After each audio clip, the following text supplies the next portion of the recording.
Hey guys, imagine waking up to a soft, rasping wind that sounds like a tired dragon hiccuping through the trees. And you swear you just heard a cat mutter a spell under its breath.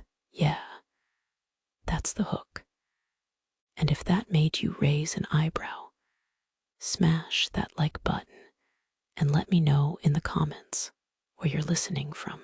Before we drift deeper, dim the lights, grab a warm mug, and settle into whatever nook feels coziest.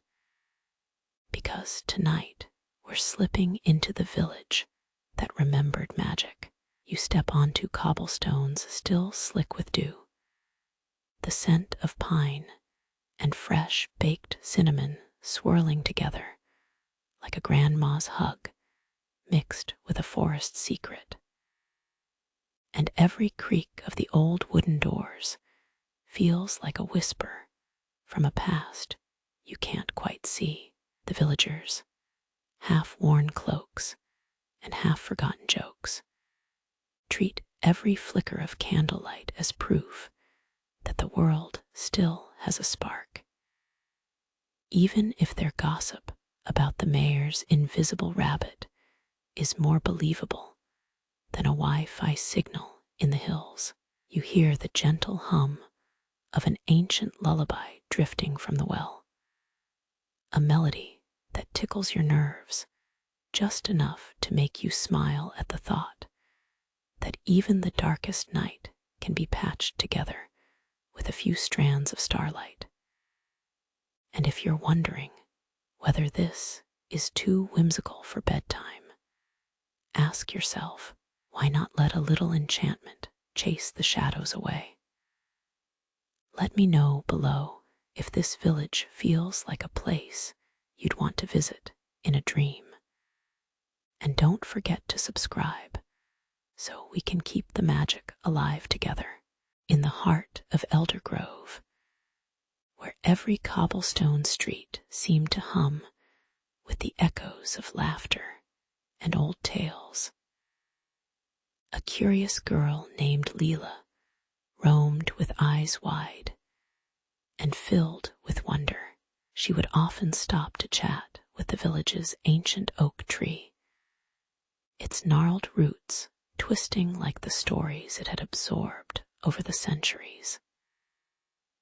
Each spring, the tree burst into a riot of blossoms, its perfume mingling with the aroma of fresh-baked bread from the bakery nearby, filling the air with a warm, doughy embrace.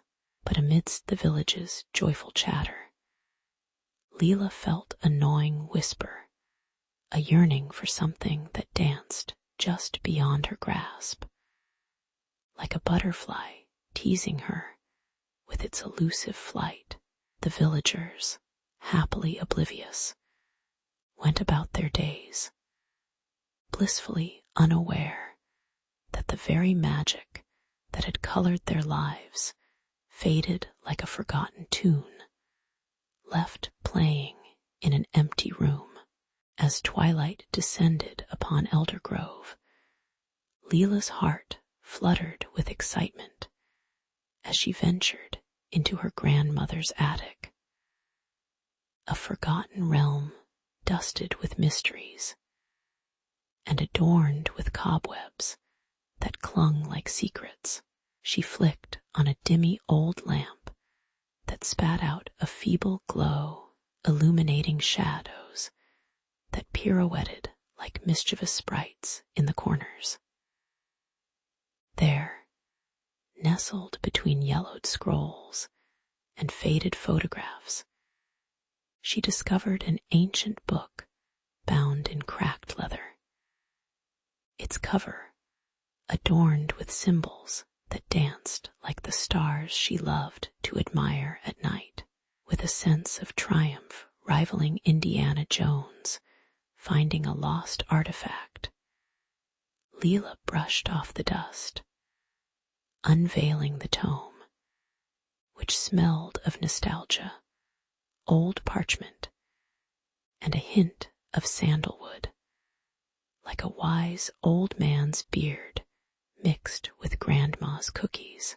Eager and fueled by a thrill that rivaled a caffeine rush, she opened the book, revealing a treasure trove of tales that hinted at magic not lost, but simply waiting to be rediscovered.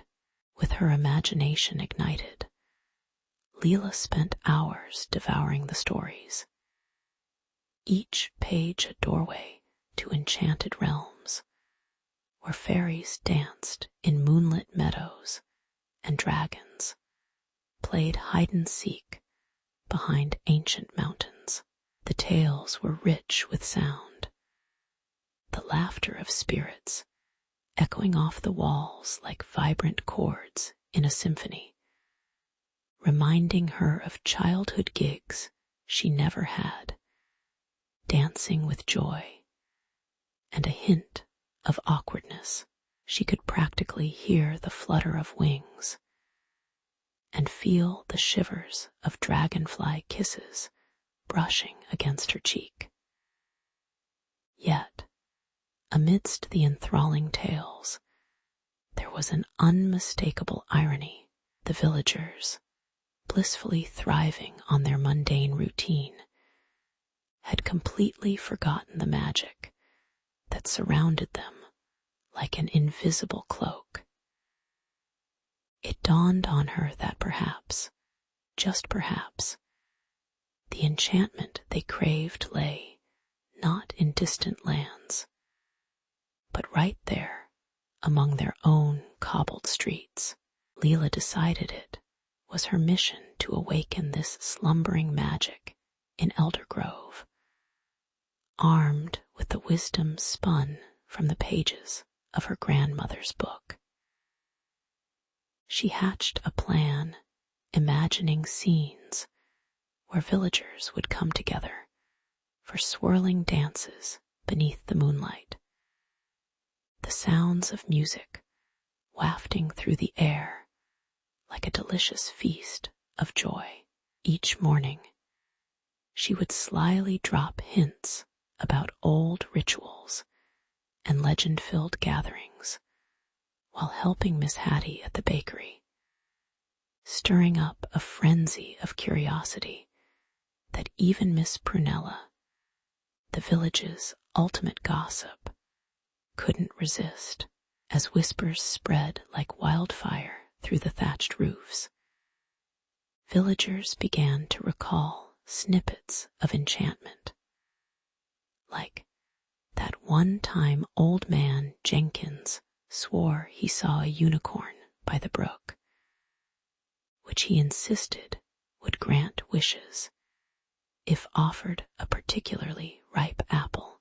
Leela's heart swelled with purpose, knowing she was on the brink of reigniting a spark that could light up their lives like 1,000 fireflies on a summer evening.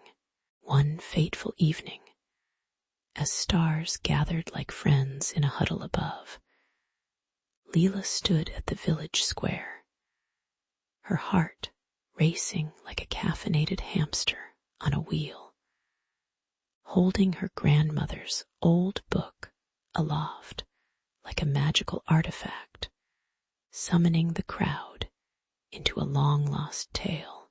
Her voice rang clear, slicing through the cool night air, beckoning villagers to step away from their cozy hearths and dust off the memories they had tucked away like an ugly sweater. As she spun tales of lost magic and shimmering dreams, the villagers' eyes widened, and laughter erupted like fresh popcorn popping in the kernels. Magic, Leela realized, was never really gone. It was merely waiting for someone to believe, to chase after it with the tenacity of someone trying to catch a rogue kitten. And in that radiant moment, as the village came alive with excitement and renewed hope. Leela knew this was just the beginning of their journey, a journey where every corner held a whisper, every shadow spun a story, and every heart danced to the rhythms of the magic of Elder Grove. In the heart of the village, where flowers whispered secrets, and the air was thick with the scent of fresh-baked bread, Leela's heart raced like a beat-up drum. Her curiosity was a wildfire, flickering to life as she approached the weathered cottage of Mabel, the village elder, the sage, once renowned for her dazzling prowess in sorcery, now resembled a cotton candy tornado. Her riotous gray hair bounced with every gust of wind, and her robe smelled faintly of stale herbs and adventure gone stale. With a warm, wrinkled smile, she welcomed Leela inside, where walls were tattooed with the history of spells forgotten, each corner dusted with the weight of unremembered enchantment. As Mabel spoke, her voice danced through the air like an old record player, crackling with nostalgia, recounting an epic tale of a pact forged between the village folk and a reclusive spirit. This spirit, a rather cranky fellow, had tangled his roots deep within the enchanted forest, promising peace in exchange for the village's magical essence, kind of like giving your Wi-Fi password in exchange for quiet neighbors, but much more permanent. Leela's eyes widened as she heard how vibrant colors had dimmed. Laughter faded, and even the children's imaginative games turned into endless rounds of hide-and-seek with middle-aged socks. The air, once brimming with the joyous smell of dancing fireflies, felt heavier now, as though the village had collectively decided to wear sweaters 2 sizes too big, stifling their true beauty beneath layers of forgetfulness. With resolve honed sharp as a goblin's tooth, Leela realized it was her fate, no, her duty, to reignite the magic that had flickered like an old Christmas light. Mabel told her that to restore the sparkle to their mundane days, Leela must embark on a journey into the depths of the forest, where the orb of whimsy awaited her, glittering with misfit thoughts and the essence of childlike wonder. This coveted orb had once been the village's guiding light, illuminating the crevices of their dreams and the nooks of their imaginations. The forest, however, was no ordinary realm. It teased the brave with its dense foliage, punctuated by the mischievous giggles of prankster sprites that might jingle-jangle their way into your pocket just to lighten your mood, or steal your lunch money if you weren't careful. Equipped with a snappy sense of humor and a backpack stuffed with enough snacks to feed a small army, after all, who knows what sort of snacks might exist in the enchanted forest, Leela set out, as dusk painted the sky with hues of grape soda. The tall trees leaned in, whispering their secrets, making it feel like Leela had stumbled onto set of some overly dramatic fantasy film, where everyone claimed they had heroic destinies, each step squelched in a delightful mix of mud and moss, while the distant sound of rustling leaves echoed like a popcorn machine gone rogue. She could almost feel the airy laughter of spirits dancing alongside her, urging her forward, reminding her delightfully that they were following her not as guardians, but because they wanted to see if she would trip over a root or two, much like a character in a slapstick comedy.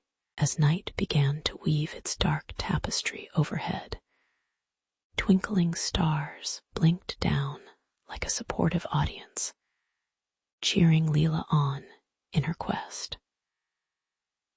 Memories of playful childhood dreams flickered in her mind, sparking the old magic that had once thrived freely in the village. For Leela, amid the snap of twigs and the flutter of unseen wings, she felt the weight of destiny tickle her insides, reminding her that sometimes you have to venture into the wild unknown to reclaim what you thought was lost forever. With each heartbeat echoing like a drum roll, she took a deep breath filled with earthy scents and an undercurrent of pine, a reminder that adventure, once on the brink of extinction, was impossible to suppress. With a grin that reflected the moon's glimmering light, Leela plunged deeper into the heart of enchantment, where the orb of whimsy awaited her, cloaked in mystery and magic, ready to reveal stories untold. In a village where the whispers of magic still danced in the air, our brave heroine Leela took her first steps into the enchanted woods. The sunbeams filtered through the thick canopy of leaves, creating intricate patterns on the ground that swirled like a painter's brush strokes. But not all was serene in this magical realm, as Leela soon discovered. Mischievous woodland creatures, think a band of cheeky raccoons with glimmering eyes and twitching tails, leapt from the shadows, ready to hinder her progress with their tricks. They giggled and hooted, flinging acorns like tiny cannonballs as Leela dodged them, her heart racing faster than a squirrel on espresso. She chuckled at their antics, recognizing the irony that even amidst chaos, laughter was the best armor she could wear. Just when Leela thought she outsmarted those furry foes, she found herself facing the daunting river of reflection. The water shimmered like glass, reflecting the sky in all its azure glory. But Leela knew better than to let its beauty fool her. As she approached the water's edge, she paused, the air thick with an intense gravity, as if the river was a portal to her very soul. With each ripple, shadows whispered her deepest fears, secrets she didn't want to confront. But then again, who hasn't had a nightmare about showing up to school in their pajamas? Taking a deep breath that smelled faintly of moss and old leaves, Leela steeled herself, determined not to let her own mind play tricks on her. With the tide of uncertainties swirling around her, Leela bravely dipped her toes into the chilling embrace of the river of reflection. The water sent a shiver down her spine, awakening every nerve as she felt the cool, damp sensation travel through her. With fierce determination, she took a step further, surprising even the river, which seemed to ripple with laughter. "Nice try, but I'm not here for a swim," she shouted back, drawing strength from the absurdity of the moment. And as the water whirled and twisted, she realized that, like her clumsy yet feisty dance with the raccoons, this challenge was simply a test of her own resolve, forging her spirit into something even more formidable with each step she took. What Leela didn't expect was the vast array of emotions bubbling within her, a mix of fear and courage, a cocktail best enjoyed with a side of bravery. The river's voice was now nothing more than a soft murmur, gradually transforming into a motivational speaker, cheering her on from the sidelines of her mind. "You've got this, Leela," it seemed to say, as images of her friends and family flitted through her consciousness like butterflies in a spring meadow. Suddenly, the snickers of the woodland creatures echoed back to her reminders that even they had faced challenges with a wink and a smile, with a heart full of hope and a sprinkle of humor. Leela felt her worries wash away, realizing that the true magic she sought was intricately woven into the fabric of her very being. As Leela finally emerged from the clutches of the river of reflection, she stood at its banks, drenched but invigorated, like a hero zooming out of a muddy battle scene. On the horizon, the path was still rugged, yet her heart swelled with a sense of triumph and newfound clarity, a magical discovery that was both profound and delightfully simple. With each challenge she overcame, her spirit shone brighter, lighting the way forward like a lantern in the dark. A distant hoot from a wise old owl reminded her that further trials awaited. But for now, she felt strong, impelled to venture onwards, with laughter in her heart and magic in her soul. Leela set forth, determined not only to find the magic of the village, but to celebrate the magic that had always resided within her.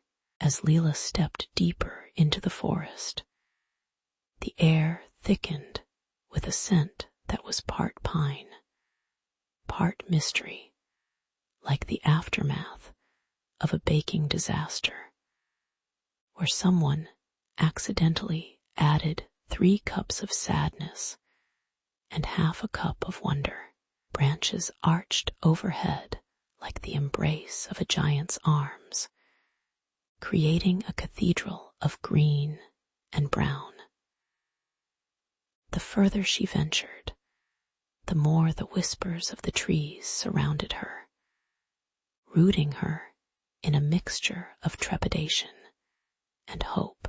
In this hushed sanctuary, she felt like a tiny raindrop swirling in a giant storm, the pulse of ancient magic thrumming beneath her feet. It was a heartbeat that held promises of wonder, but warned of lingering shadows, a paradox she was determined to unravel.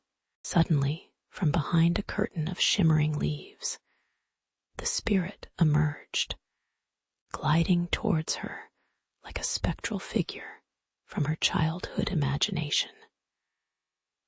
Its form ebbed and flowed, surrounded by an aura that shimmered like freshly spilled soda, sweet, fizzy, and more than just a little chaotic.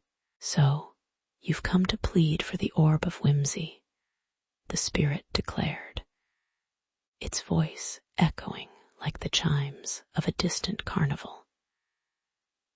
Leela smirked, thinking of how a lawsuit might not be too far-fetched in a world where spirits guarded orbs, but humor quickly melted away when she noticed its eyes were as deep and tumultuous as thunderclouds, swirling with centuries of sorrow and magic lost to the ages.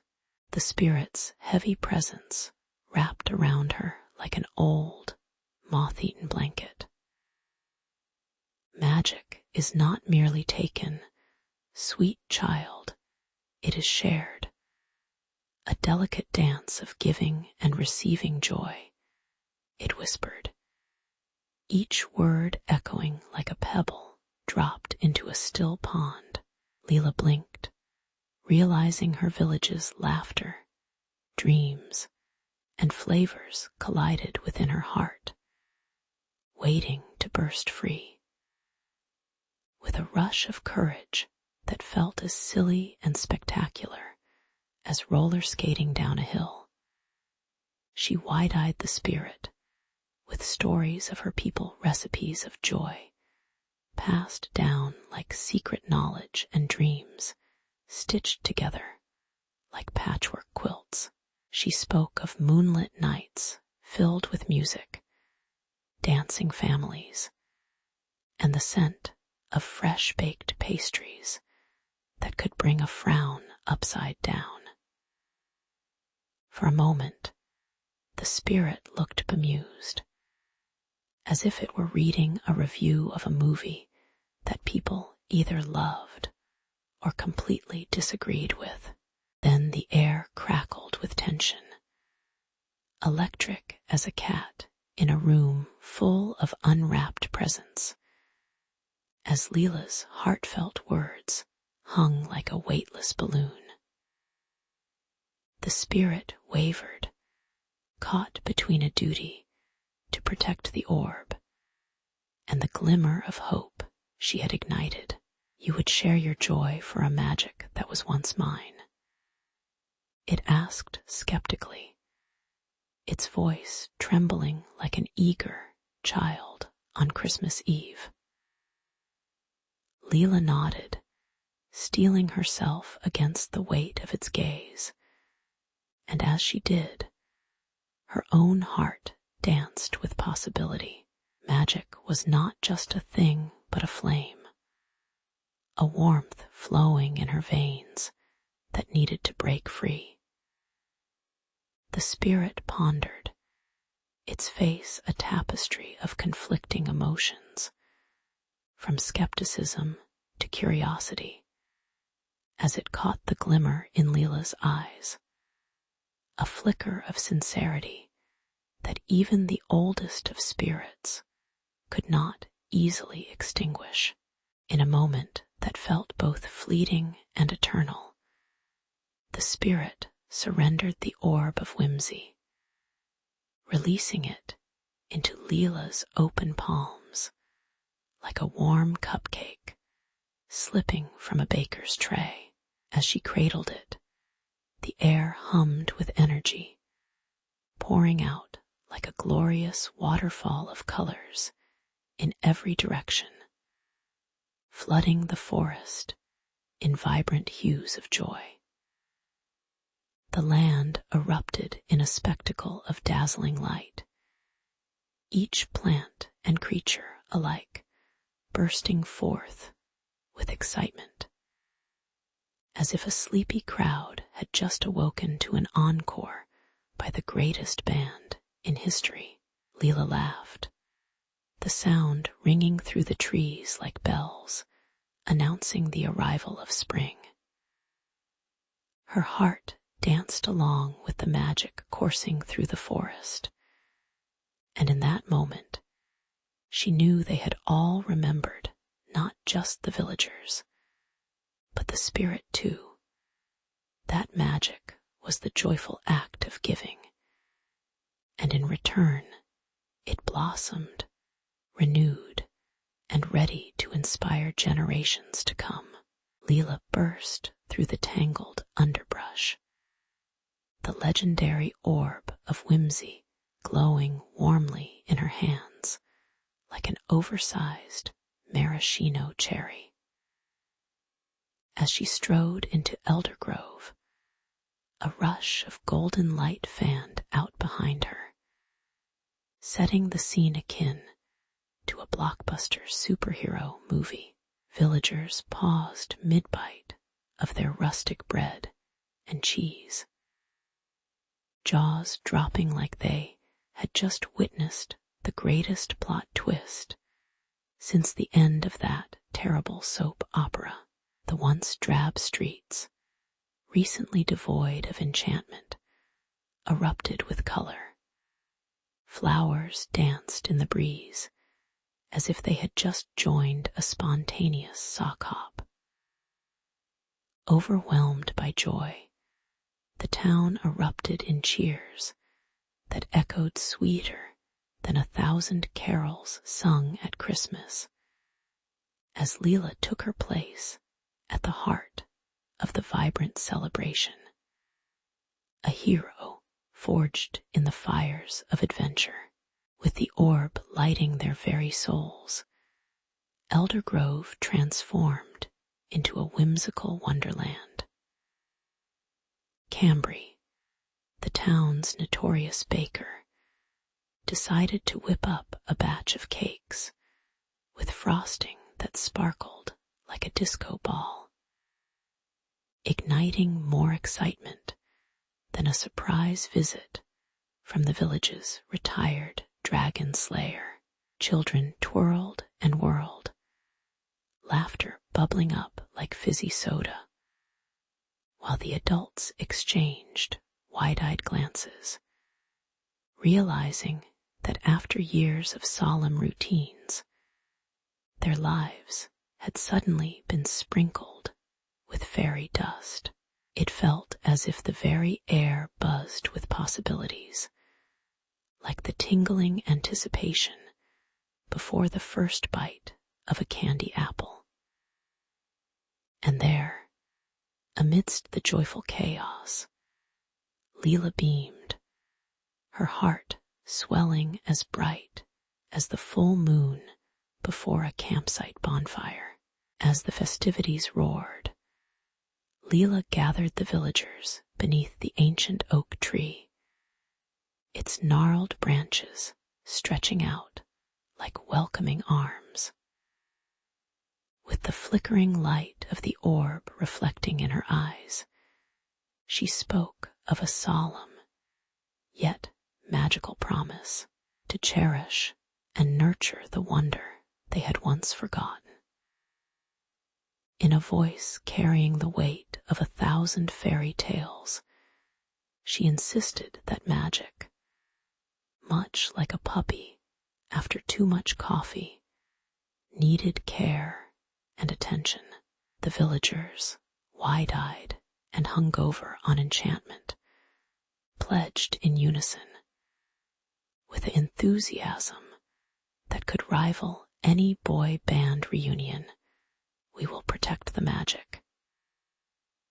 Their voices soared, resonating like a precious melody carried on the wind, securing their commitment to endless enchantment. Yet there lay a mischievous shadow beneath the merriment. Murmurs fluttered like nervous butterflies about what could happen if the village became complacent, or worse, hoarded the magic like a possessive squirrel with its acorns. Leela, ever the vigilant one, recalled tales of ancient cities swallowed by their own greed, where magic turned bitter like burnt popcorn.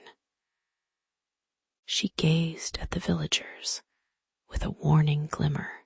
They needed to keep the spark alive, refreshing their hearts with laughter and kindness, or risk becoming mere ghosts in a missed opportunity. The cheers of the crowd, momentarily dimmed by this reality check, felt like those awkward pauses during karaoke night when someone forgets the lyrics but can't find the right way to leave the stage. As stars began twinkling above, painting the night sky with their shimmering tails, Leela found herself lost in reflection.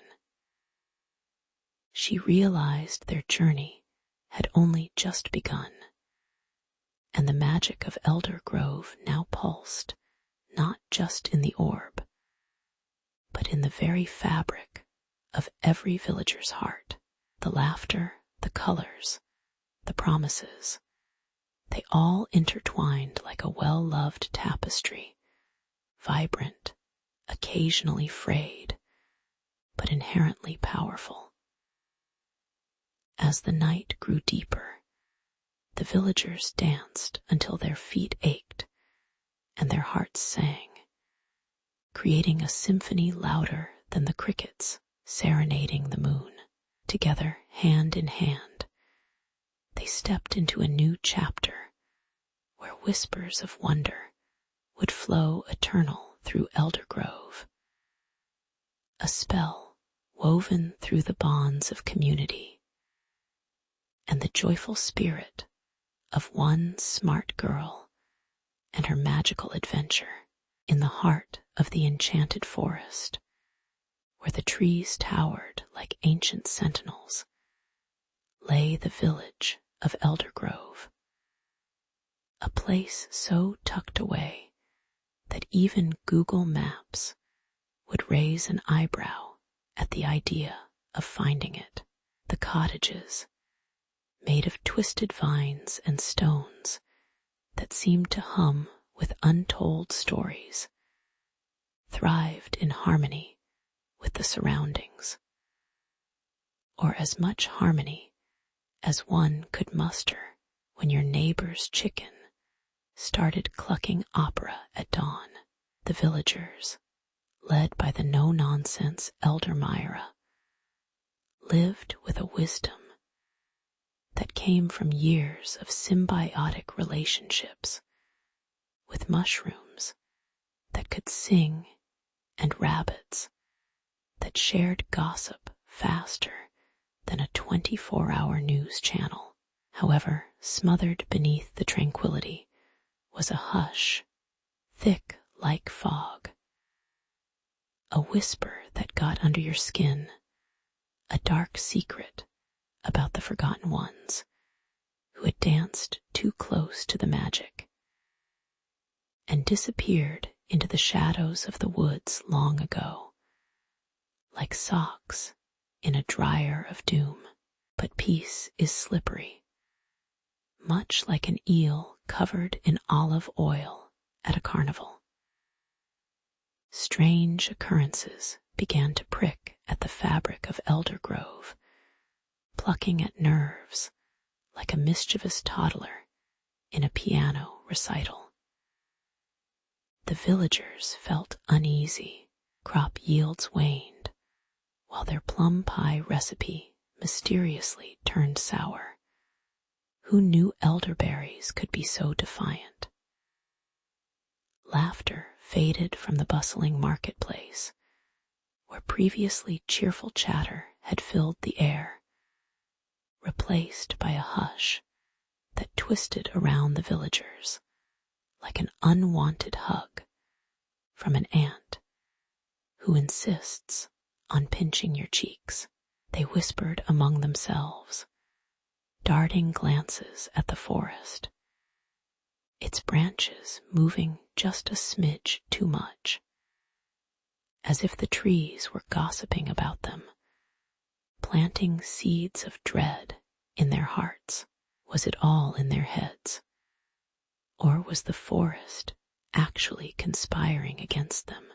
Then, one fateful evening, as the sun melted away behind the hills, like a bad magician, disappearing at the end of a performance, the air turned thick with an unsettling hum, almost like a cell phone on vibrate, nestled in a bag of marshmallows.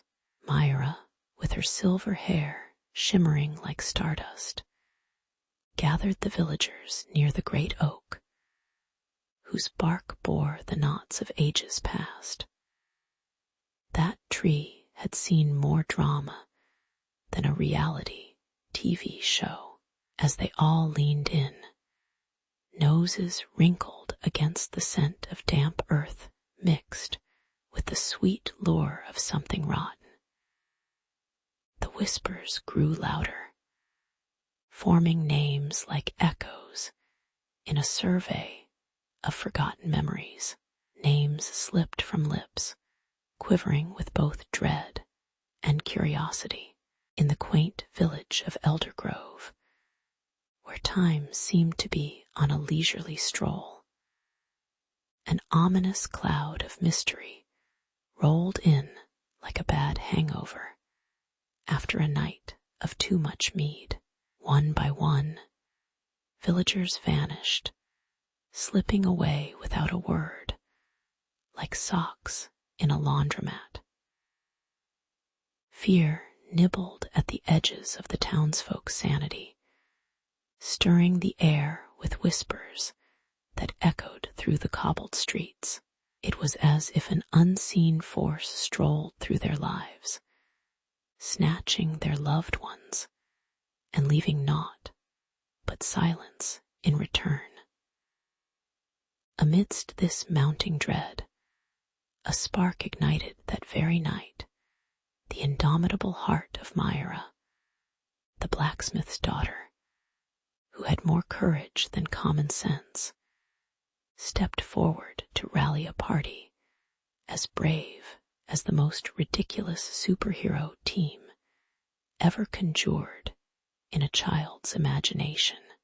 Myra called upon Cedric, the spirited young hunter, who had the charm of Robin Hood but the finesse of a bull in a china shop.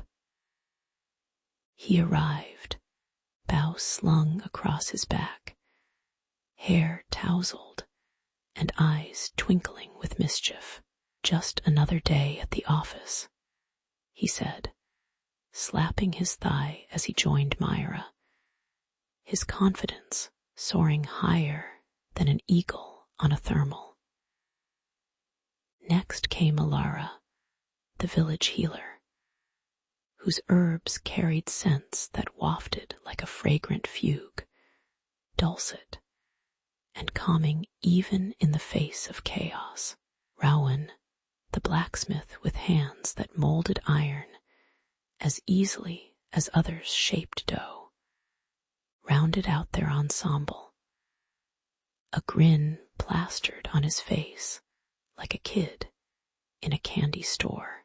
Together, they formed a makeshift fellowship, bound by determination and the flickering hope of finding their missing friends. As they ventured into the depths of the enchanted forest, shadows flitted between the trees like whispers. The very air crackled with enchantment and unspoken secrets.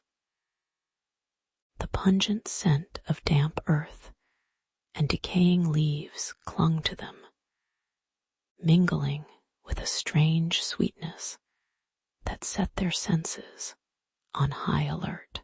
They could hear the forest breath, a guttural sigh that swallowed the laughter of birds, replaced instead by an eerie silence, filled only by the rustling leaves and the occasional creak of ancient branches.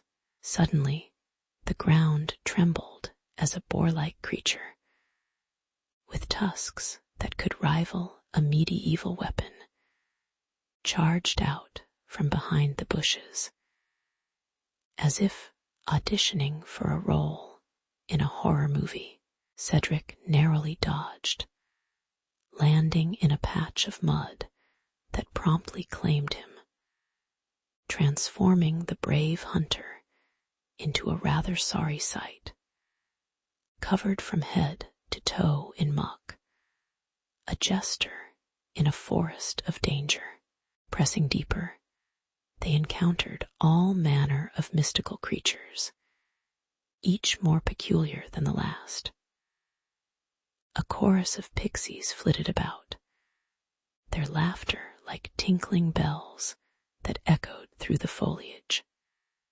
But a cloud of chaos followed in their wake, tossing leaves and casting a spell of confusion that left Myra stammering like a fool at a royal ball.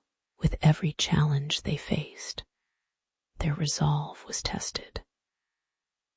A riddle posed by an ancient tree made Alara question her knowledge of forest lore, while Rowan's pride was bruised after a particularly insistent squirrel stole his lunch right out of his hands in a flash of fluffy audacity. Yet, amidst the trials and misadventures, laughter bubbled forth like a refreshing stream, fortifying their spirits as they clung to the hope that behind every twisted vine and moss-covered stone lay a hidden clue. The camaraderie and light-hearted teasing became their armor against the growing darkness that loomed ahead, reminding them they were not alone in this strange and enchanted realm. At last, with the moon dangling like a silver coin in the sky, the group stumbled upon a clearing that felt charged with potent energy, the atmosphere thick with anticipation. It was there that they glimpsed an ethereal figure cloaked in shimmering light, standing sentinel over a gnarled tree that pulsed with a heartbeat of its own. This guardian spoke with a voice that felt like a warm embrace, revealing the fate of the missing villagers. A whimsical cautionary tale about greed and longing, woven into the very roots of the forest. Eyes wide and hearts racing, Myra, Cedric, Alara, and Rowan prepared to decipher the Guardian's riddles, aware that the answers could change not just their lives, but the very essence of Elder Grove itself. As the wind rustled through the leaves, carrying with it the promise of adventure and resolution, our unlikely heroes leaned in, ready to fight for their friends and perhaps discover a little magic within themselves along the way. As Myra and her brave companions plunged deeper into the heart of the enchanted forest, they were greeted by a symphony of sounds that hinted at magic lurking just out of sight. Whispering leaves intertwined with the faint echoes of long-lost laughter, creating an atmosphere both enchanting and unnerving. The narrow path twisted and turned like a drunken snake, betraying the existence of hidden traps and illusions that were ready to ensnare the unwary. This wasn't just a stroll through a pretty park. No, this was a perilous trek where the trees themselves seemed to conspire against them, their gnarled branches reaching out like bony fingers, yearning for the light of day. Each step felt like a gamble, and every wrong turn could lead to more than just confusion. It had the potential to lead them straight into a magical blender of doom, blending their very essence into the forest's forgotten lore. Not exactly a fun day at the park, right? Suddenly, an echoing roar vibrated through the underbrush, chilling Myra's spine. From the shadows sprang a dark silhouette, lurking with more menace than a villain in a low-budget horror flick. But just when it looked like the end credits were about to roll on their adventure, Rowan sprang into action like a knight charging to rescue a damsel. Or maybe just a fellow companion. Because, let's be real, none of them wore shiny armor with a deft swiftness that would make a ninja jealous. He leaped forward, using an enchanted stone he'd picked up earlier, not just a shiny trinket from the depths of his pocket. It illuminated the creature, revealing its true form, just a frightened, disheveled rabbit, perhaps late for an important meeting. They all burst into laughter, breathless relief washing over them, though they knew that danger was never far away in this capricious land. After the close call, Ilara, with her keen sense of curiosity, began to drift away from the group, drawn like a moth to a flame by a strange shimmer in the distance. The air thickened with the scent of damp earth and wildflowers, an aroma both sweet and nostalgic, evoking memories that perhaps hadn't even belonged to her. As the laughter faded behind her, she stumbled upon a forgotten shrine, overgrown with vines twisted like the threads of forgotten tales, standing sentinel over what looked like a long-lost village. The colors of the stones, muted and weary, whispered stories of the villagers who once thrived here, and Ilara felt an overwhelming urge to listen. It was as if the spirits of the past had been waiting for someone to acknowledge their existence, their collective sorrow manifesting in an almost palpable sadness that hung thick in the air, like fog on a dreary morning. Tick-tock had its trends, sure, but nothing compared to this ancient cry for peace echoing through the ages. As Ilara knelt before the shrine, it became clear that their adventure transcended mere quests or rescuing friends. It had morphed into a saga of unveiling the grief buried beneath the forest's whimsical charm. The air quivered with the power of unspoken emotions, twisting under the weight of generations lost. And suddenly, Myra and Rowan found themselves drawn to her side. The silence that enveloped them was not devoid of sound. Rather, it was filled with the soft murmurs of the spirits, weaving their stories into the very fabric of the forest.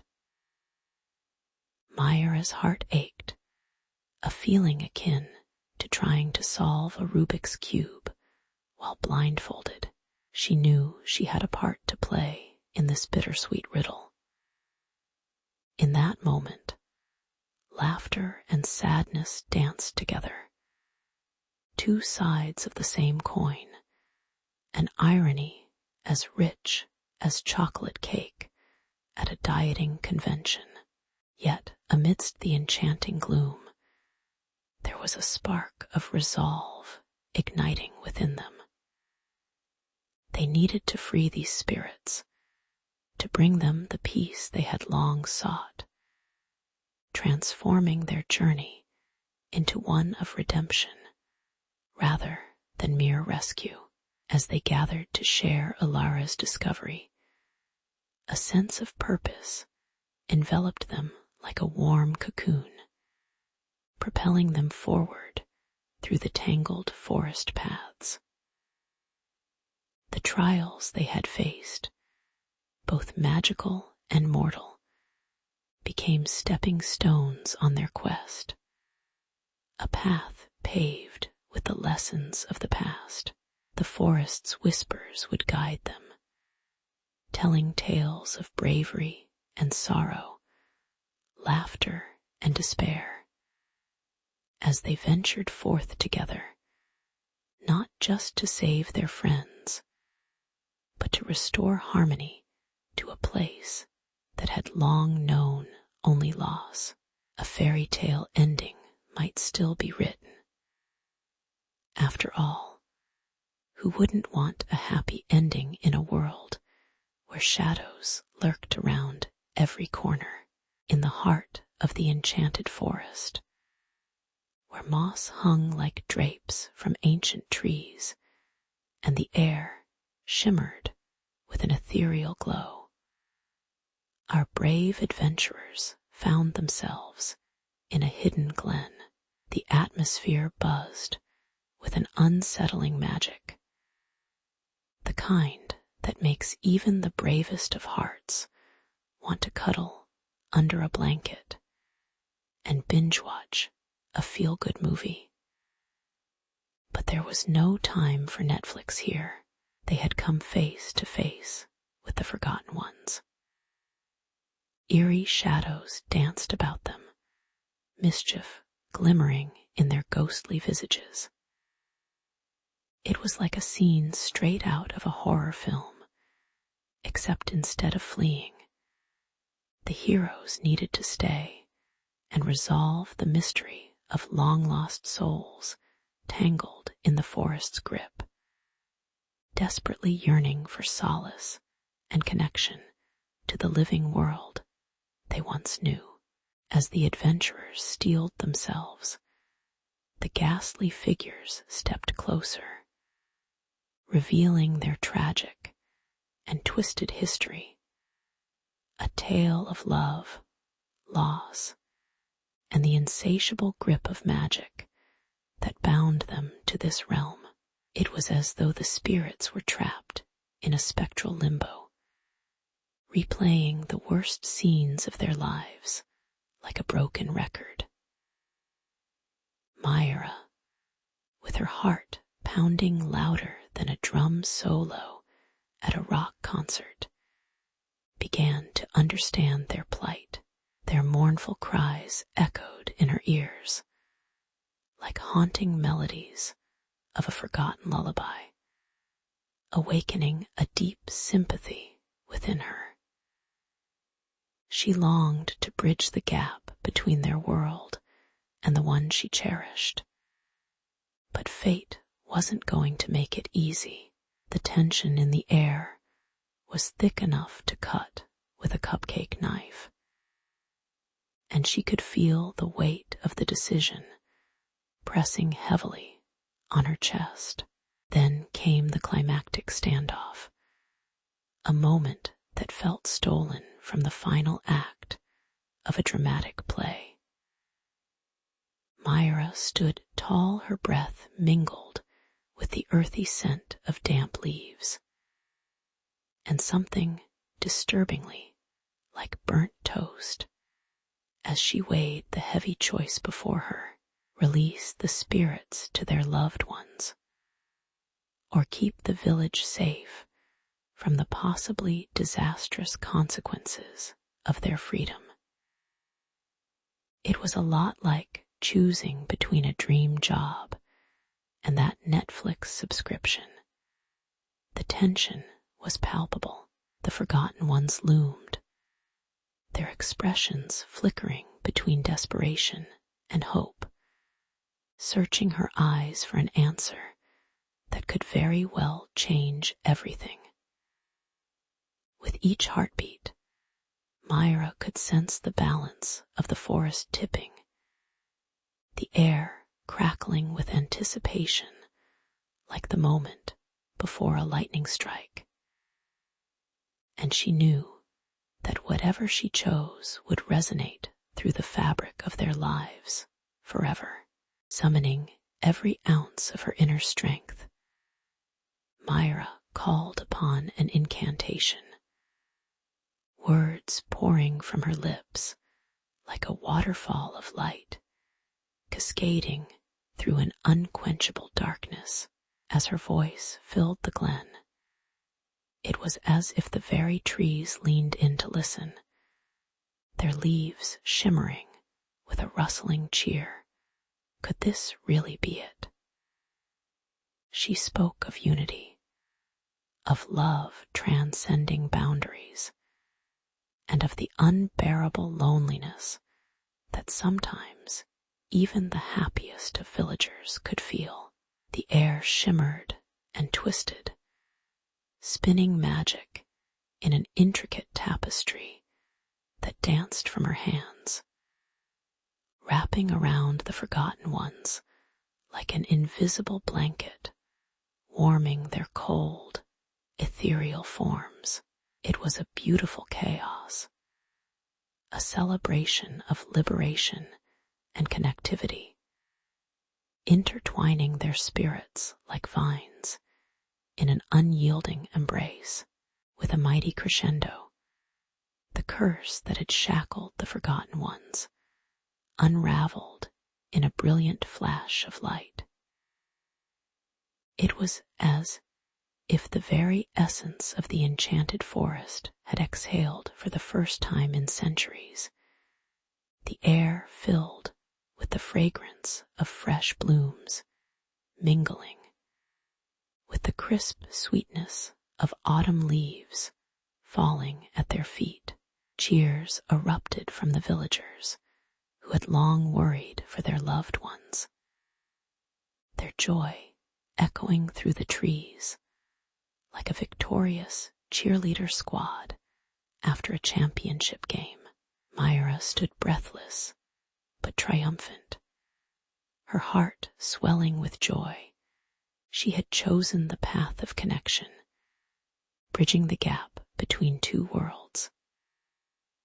As the last flickers of ghostly light faded and hand in hand with their loved ones, the forgotten ones passed into the great beyond, leaving Myra and her companions with a tale to tell, one that would be whispered in the warm glow of the fire for generations to come.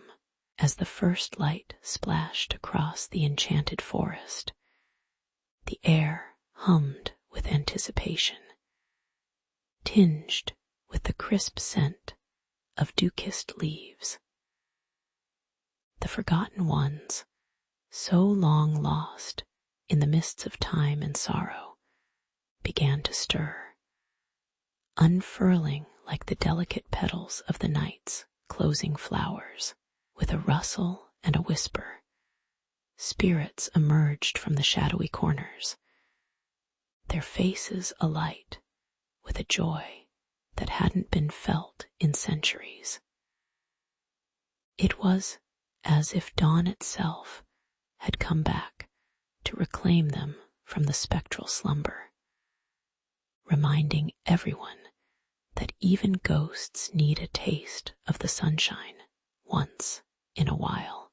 Somewhere above, a disgruntled squirrel cast a skeptical glance, wondering if this was just another zany episode of forest shenanigans. Spoiler alert, it was not, and the squirrels really began to acknowledge their new neighbors with popcorn enthusiasm. Well, sort of, if you count chittering as enthusiasm. And there, amidst the jubilant ruckus, stood Myra, her heart swelling like a hot air balloon bound for the sky. Glistening with a sheen of morning dew, she waved her arms energetically, rallying the villagers who congregated in a vibrant tapestry of color and excitement. Each villager wore expressions more vibrant than a peacock at a disco, their laughter cascading through the woods like a river freshly thawed from winter's grasp. Gone was the anxiety that clung to them like damp laundry. Chapter 1 of a new story had officially begun. With the spirits mingling among the living, the village felt alive in ways it hadn't for far too long, as if someone had cranked the joy meter all the way to 11, yet someone's grandaunt was still stuck on 3, fumbling with a sour expression. Sweet old Gertrude had been sure her petunias were the root of the problem. This wasn't just a reunion, it was a renaissance.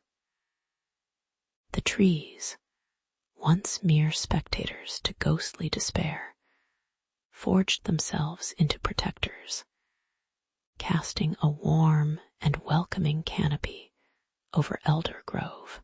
Birds fluttered about flinging music through the branches, while leaves danced like happy children at a festival, swaying in rhythm to an unseen beat.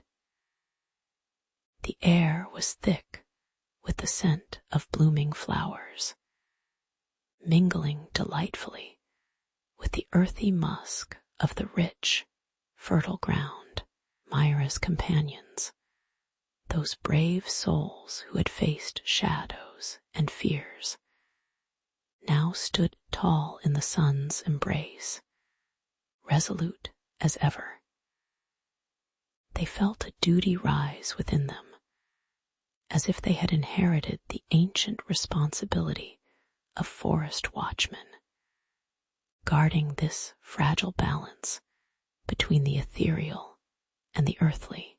Each day, under the warm sun and the watchful eyes of those returning spirits, Myra and her scholarly friends set about ensuring that the legacy of their newfound harmony took root and grew tall. The villagers shared stories around crackling bonfires, weaving their lives into the tapestry of Elder Grove, while Myra, ever the comedic relief, tried her hand at ghost impersonations, leaving everyone snort laughing into their honeyed tea. You have to see it from the other side, literally. She'd quip while mimicking a wandering spirit lost in a conversation with a bewildered crow. Such levity unveiled deep-rooted fears, allowing laughter to seep into hearts, mending the cracks of history with stitches of mirth. The forest itself, now infused with a protective magic, thrummed with energy, teeming with life that vibrated with each heartwarming tale shared under its boughs. But life in Elder Grove wasn't all storytelling and spirit shenanigans. Challenges, like troublesome raccoons wearing bandit masks, would surely come knocking on their door, demanding attention, yet bolstered by the wisdom of their ghostly neighbors. and the bonds forged in laughter, the villagers stood ready, their hearts a fortress against despair. Armed with courage, they gathered to plot how best to safeguard their corner of the enchanted forest, ensuring no shadow could ever again creep their way. After all, who wouldn't want to keep their story alive and vibrant, much like the delightful chaos of a Saturday morning cartoon? Together, united in purpose and humor, they prepared for a future that shimmered brightly, knowing that the dawn had broken not just over the forest, but within their very souls, in the quaint coastal village of Eldermere, where the gulls squawked like rowdy old men, and the salty breeze danced playfully through the streets, lived a sailor named Aidan. His heart thrummed with the rhythm of the ocean, a love song strummed on the strings of his dreams. Every night, nestled beneath a tattered quilt stitched with stories of the sea, he would listen to his grandfather's voice, rich with wisdom and laced with the tang of brine.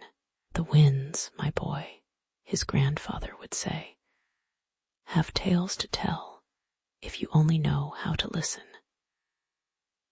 Little did Aidan know that this summer he would take a journey that would turn his dreams into reality, but not without a fair share of seasickness and salty mishaps along the way. The ocean churned like a restless beast, its waves rising and falling with a ferocity that left Aidan and Lyra gripping the sides of their small vessel like life-saving anchors.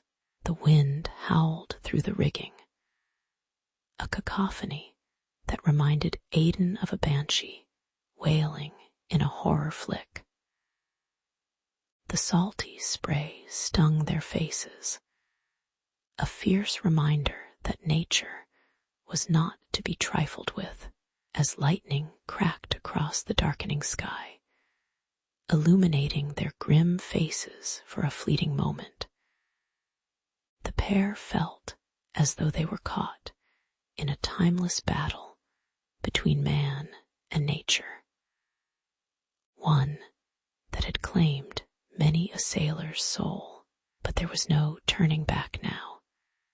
The allure of the unknown called to them like a siren's song, mingled with the sting of impending doom.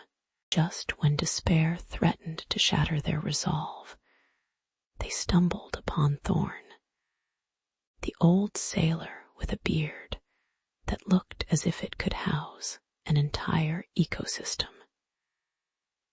He emerged from the shadows like a sage from an ancient tale, his eyes gleaming with the wisdom of 1,000 storms weathered. Thorn spoke with a gravelly voice that echoed like the crunch of gravel underfoot, sharing harrowing tales of monstrous waves and treacherous reefs. "Ah, you too have the spark of adventure, foolishness, perhaps, but beautifully so." He chuckled, tossing back his head. His laughter danced through the air, mingling with the rumble of thunder. A peculiar comfort wrapped in danger that made Lyra roll her eyes, while secretly enjoying this unexpected comedy routine amidst chaos. Yet Thorn's tales were not simply campfire stories meant to amuse. They were warnings wrapped in folklore as heavy as a ship's anchor. He spoke of the storm that had swallowed the ghost ship, the wretched wraith, a vessel cursed for its hubris. As its crew sailed, unprepared, into the sea's wrath, with every word, Aidan felt a swell of determination knotting itself in his stomach like a relentless sea monster, daring him to take on the lurking dangers ahead. He couldn't help but think that, much like the Avengers facing off against Thanos, they were destined to confront challenges greater than themselves. But was knowledge really lurking in the chaos? Or were they just entwined in the tendrils of fate, whispering sweet nothings to lead them astray? With a new resolve ignited by Thorn's eerie wisdom, Aidan's fingertips brushed against the worn, salty wood of the ship's wheel, grounding him amidst the tempest. The air crackled with the taste of ozone, charged like a high-stakes game of chicken between man and nature. Raindrops began to pelt the deck, heavy and cold, each drop a little reminder that life was both fleeting and beautiful, like an unrequited crush that eats at your soul, yet leaves you breathless. Lyra, on the other hand, felt a familiar chill run down her spine as she grasped the rigging lines, a stark contrast to her inner storm of excitement and dread. Between the staccato of raindrops and her racing heartbeat, the ocean's symphony hinted that adventure and peril were two sides of the same shimmering coin, waiting to be tossed into the depths.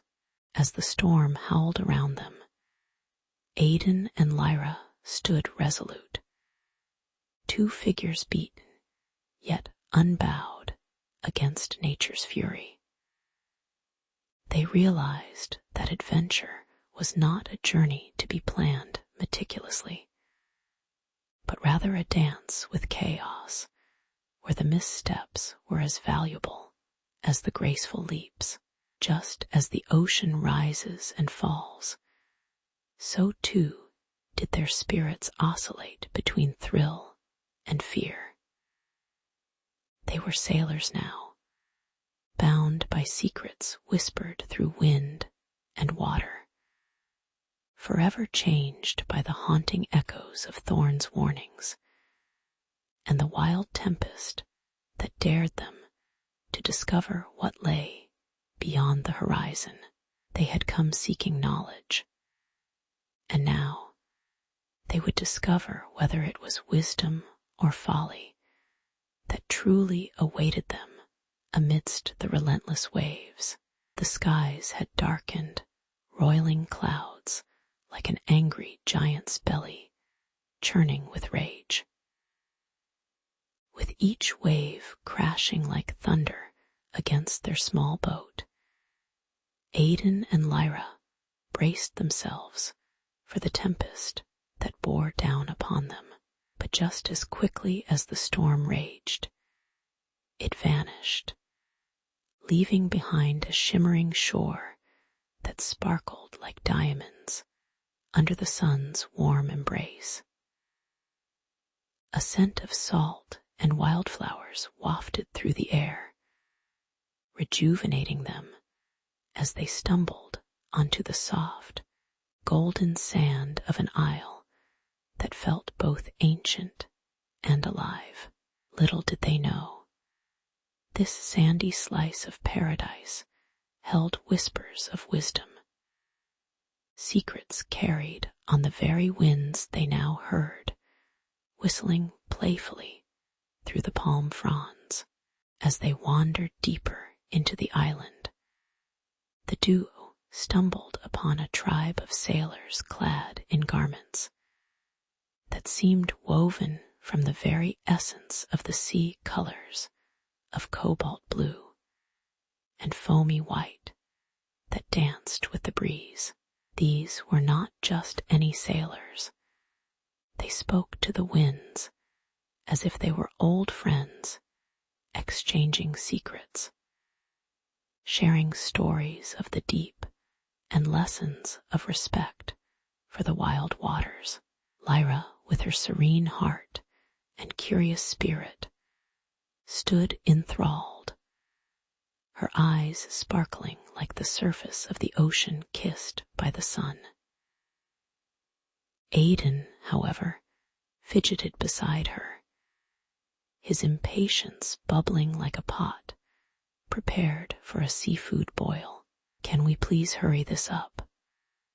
I've got winds to tame," he cracked, though the laughter that followed barely masked his growing frustration. Days passed in a blur of captivating stories and gentle teachings, their nights filled with the soothing sounds of waves lapping against the shore. Aidan wrestled with his restless spirit, training alongside the seasoned sailors. However, while Aidan's frustrations sparked like a flickering candle in a draught, Lyra found nearly meditative joy in the rhythmic sway of the tides and the whispers of the wind. Each lesson soaked into her like a sponge, a delicate dance between humility and the sea's infinite wisdom. Aidan watched her, half annoyed and half in awe, as she spun around, arms extended, blissfully twirling and clearly channeling her inner water nymph. Yet tension crackled in the air, a storm in its own right. Aidan, struggling against the gentle flow of nature's lessons, couldn't help but mumble sarcastic comments like, "Should I start faking a sailor's accent to fit in here?"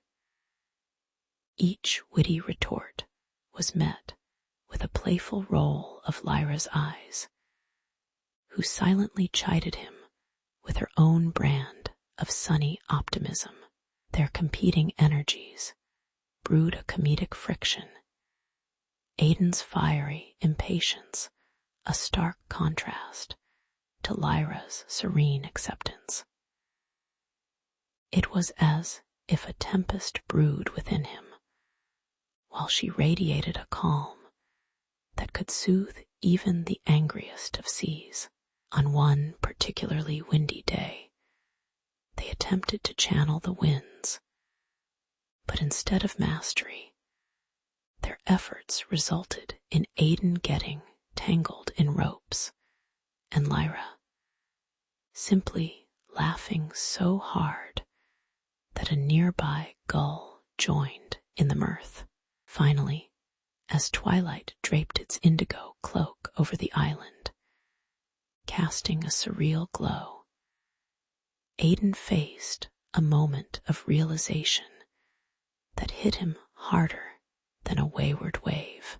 He watched as the tribe gathered, their voices melding into a harmonious dance with the whispers of the wind. There lay the wisdom he had chased so fervently, that true mastery was not about control or speed, but about understanding and patience. Taking in the beauty around him, he chuckled at his own stubbornness, his heart lightening as if the wind itself had lifted the weight from his shoulders. Lyra, sensing the shift in Aidan's spirit, grinned wide, throwing her arms out to embrace the wind like an old friend, and Aidan couldn't help but join her, even if just for a moment, merging their laughter with the sweet, endless whispers of the island's ancient winds. The night was dark. A velvety cloak draped over the ocean, broken only by the flickers of distant stars that glimmered like the eyes of long-forgotten sailors. Aidan stood at the helm, his heart drumming a frantic beat in his chest, echoing the crash of waves against the ship's hull. Tonight was not just any night. It was the night of the ultimate test. The wind whispered secrets around him, a cacophony of voices intertwining like the dramatic plot twists in a Shakespearean play, with Aidan as the unsuspecting protagonist as he breathed in the bracing aroma of sea salt and anticipation.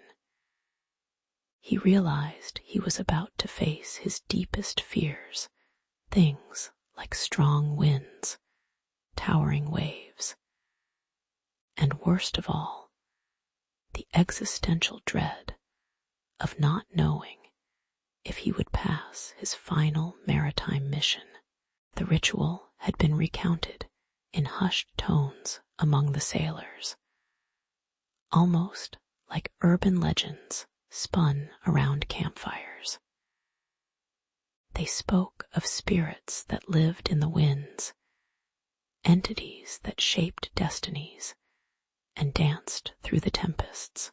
Aidan had laughed at those tales, dismissing them with the arrogance of youth. But as the wind howled around him, he found himself feeling more like a character from a horror flick, one that knows they shouldn't investigate the creaking stairs. He closed his eyes, shutting out the turbulent world, and sought that quiet, inner place where wisdom lies. The air grew heavy, charged with electricity, as he felt the pulse of nature beneath his skin, urging him to listen, really listen, to the eclectic symphony of the storm ahead. With each revelation, Aidan connected deeper with the howling winds. It was like finding the missing piece in a jigsaw puzzle that everyone else had given up on. He felt their rhythms, as if he was learning an ancient dance, one step forward to embrace the gusts, one step back to avoid being thrown off balance. The ship creaked and groaned as the waves grasped at its sides. But with newfound clarity, Aidan reached for the wheel with a confidence that felt as natural as breathing air. He guided the vessel with grace, like Neo dodging bullets in slow motion, deftly maneuvering through the chaotic embrace of the storm. The laughter of the sailors rang out as the ship sliced through the water, the wind now a trusted ally instead of a fearsome foe. As the storm receded, leaving only the gentle kiss of the wind against the sails, and the aftertaste of salt on his lips, Aidan stood taller, chest puffed out with a blend of pride and disbelief. The sea glittered under the calm moonlight, and he felt, for the first time, a connection deeper than mere mastery of technique. This was communion with nature itself. The sailors gathered around him, their wise eyes sparkling with admiration, and their hearts filled with the joy of what they had witnessed, a true light bulb moment, like a sitcom character finally realizing they are in love. Aidan had learned that wisdom was not just a trophy to be earned, but a journey to be shared. And as he gazed at the tranquil waters ahead, he knew this was just the beginning of many more whispers of wisdom between him and the winds. As the sun dipped low in the sky, painting the horizon in hues of gold and pink, Aidan and Lyra steered their weathered sailboat into the familiar harbor of Eldermere. The salty air tugged at their hair like playful fingers, reminding them of their wild adventures on the high seas. Muscles sore, but spirits high, they docked with a flourish that would make even a pirate's ghost jealous. The seagulls squawked overhead, perhaps mocking the duo for their triumphant return, while the scent of fish and seaweed brought back a swath of cherished memories. Little did they know, their escapades had woven a tapestry of anticipation and excitement among the villagers, who awaited their stories with bated breath. Word of their arrival spread like wildfire, igniting a spark in the hearts of old sea dogs and landlubbers alike. Villagers gathered at the docks, their eyes wide with wonder and curiosity, eager to catch even a sliver of the adventures Aidan and Lyra had encountered. There were whispers of mermaids and storms that howled like an angry siren, and tales of islands where the sand was as fine as powdered sugar. The air thrummed with anticipation, a mix of sugary confections and the briny tang of the sea, a sensory feast, like a carnival that had sprung to life from the heart of the ocean. Aidan, sporting a weather-beaten hat that could use a wash, grinned at the crowd, already plotting how to regale them with stories that would have them laughing, gasping, and maybe even rolling their eyes at the audacity of their adventures. With the villagers' eager faces aglow in the fading light, Aidan and Lyra took turns sharing the secrets they had gleaned from the wind itself. They spoke of the soft whispers that could lift sails and guide their path, like wise old friends who knew all the right answers. Aidan marveled at how one might hear the wind's intentions, the way a dog tunes into its owner's emotions, while Lyra added a dramatic flair, illustrating a storm with arms flailing like they were auditioning for a role in a blockbuster disaster movie. Laughter mingled with astonished gasps as they painted vivid pictures of their misadventures, like the time they mistook a sleeping whale for a rogue island. The crowd leaned in closer, a captivated audience hungry for every morsel of insight the duo had to offer. In a moment of inspiration, Aidan and Lyra decided it was time to set up lessons on the art of sailing and the wisdom of the wind. They envisioned a gathering of eager learners, ready to soak up knowledge like sponges bobbing in the surf. With a smirk, Aidan suggested calling their new initiative Seize the Day, a pun that elicited both eye rolls and hearty laughter from the crowd. Lyra, eyes sparkling with mischief, proposed they throw in catchy songs.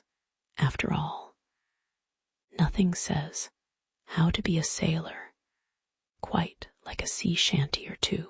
The villagers clapped enthusiastically. Their plans for mundane evenings of knitting and gossip transformed into dreams of adventure and training under the open sky. As the first stars began to twinkle above, Aidan and Lyra watched the villagers disperse, buzzing with excitement. They felt a swell of pride in their chests, knowing that the wisdom of the sea would ripple outwards, carried on the winds to future generations. In a land where stories intermingled with reality, they understood the importance of passing on the tales that could ignite hearts and inspire dreams.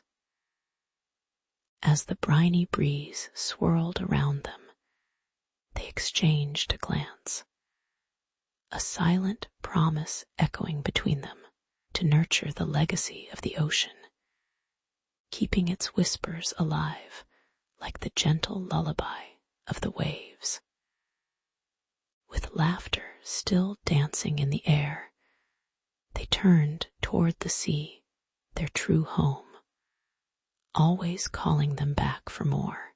In the heart of the old kingdom, where the sun-kissed leaves of towering oaks danced to the gentle melody of the wind, there lay a little cottage that belonged to Alara's grandmother. The cottage, strewn with the remnants of forgotten tales, creaked like an old rock band on its last tour when Alara opened the attic door.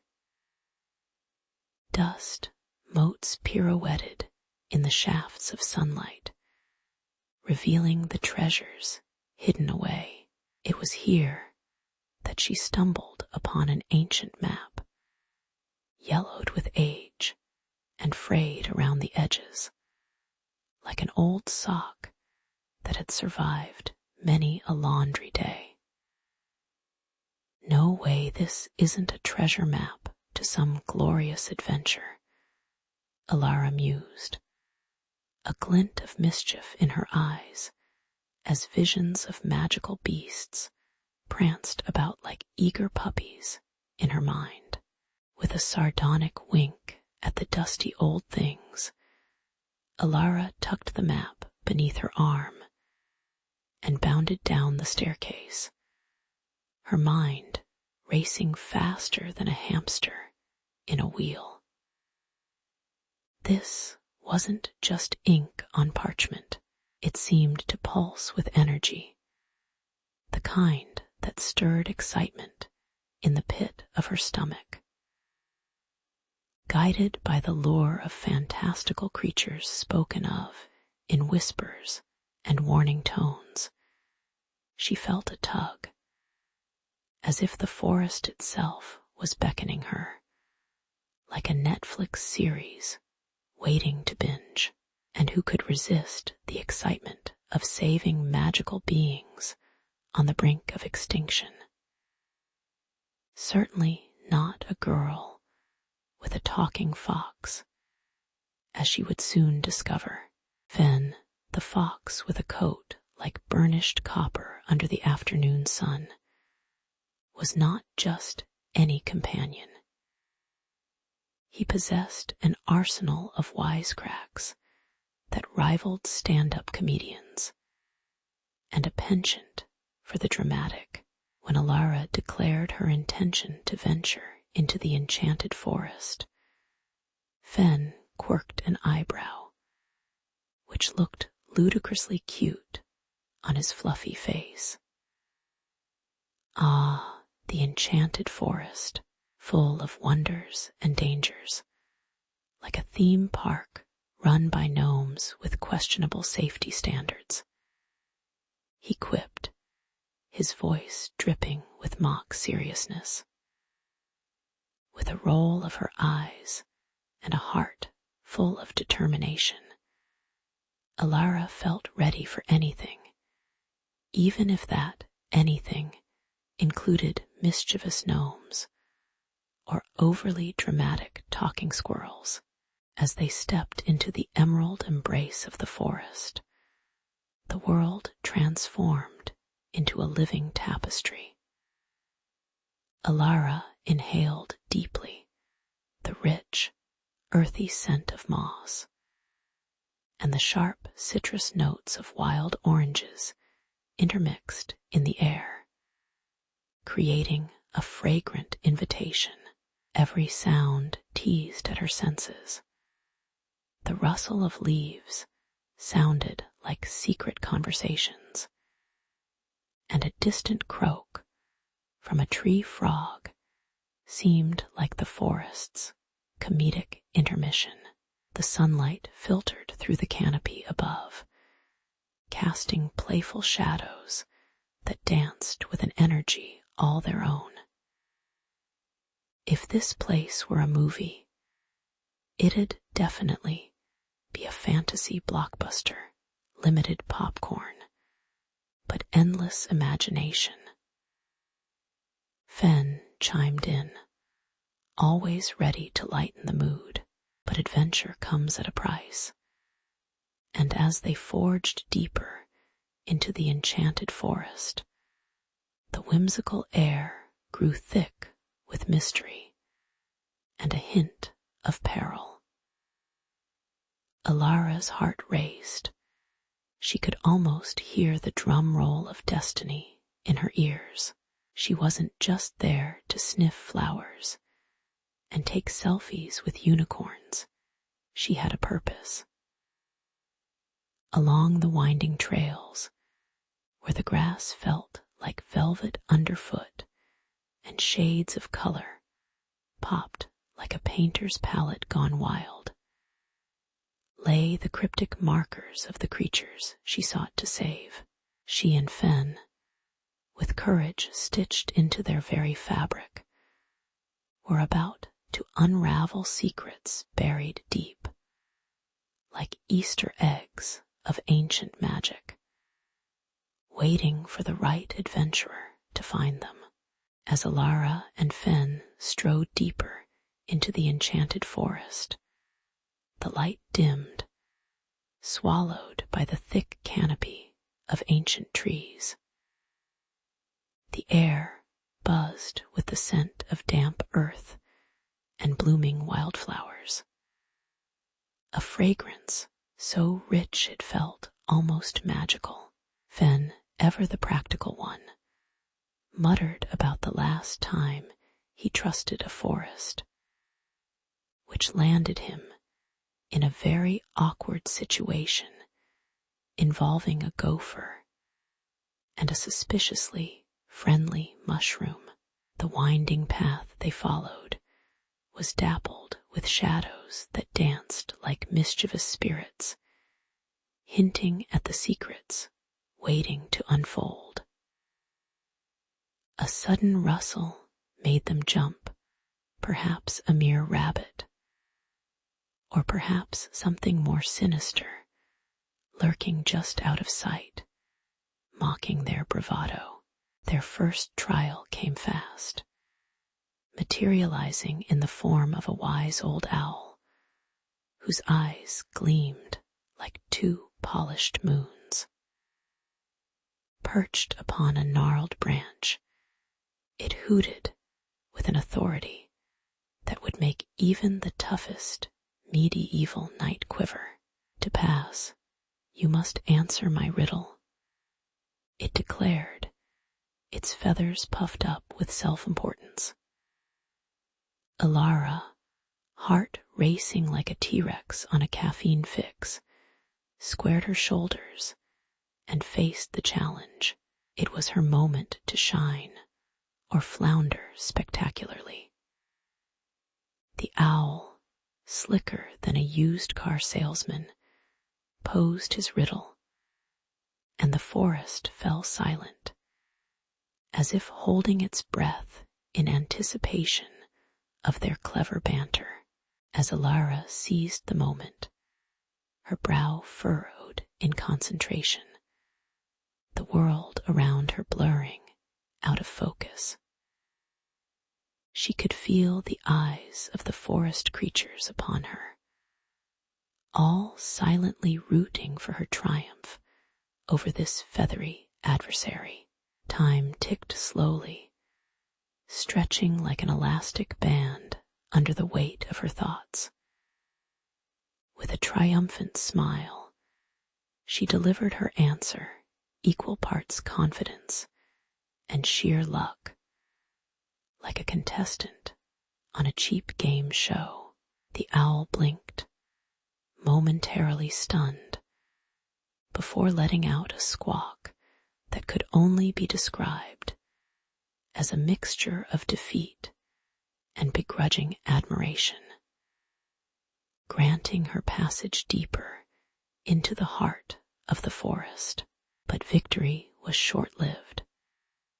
The forest was full of trials that kept coming like a relentless series of back-to-back trivia questions designed by a sadistic quizmaster. Each enchantment they encountered revealed the delicate balance of magic that sustained the creatures.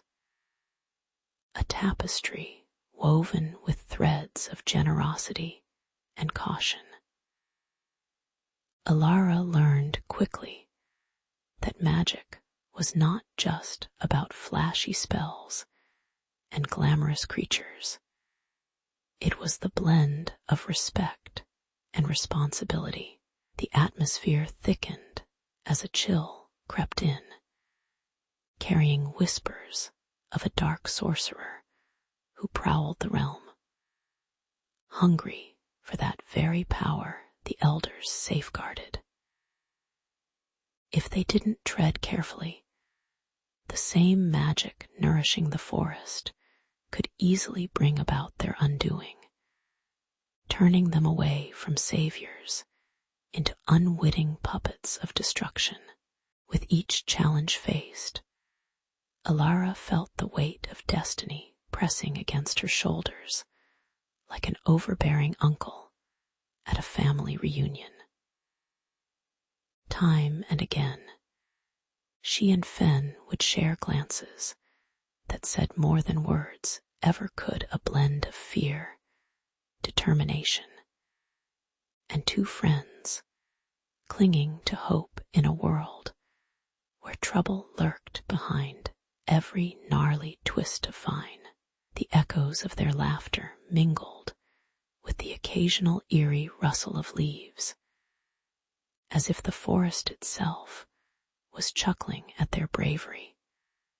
Bless their overconfident hearts.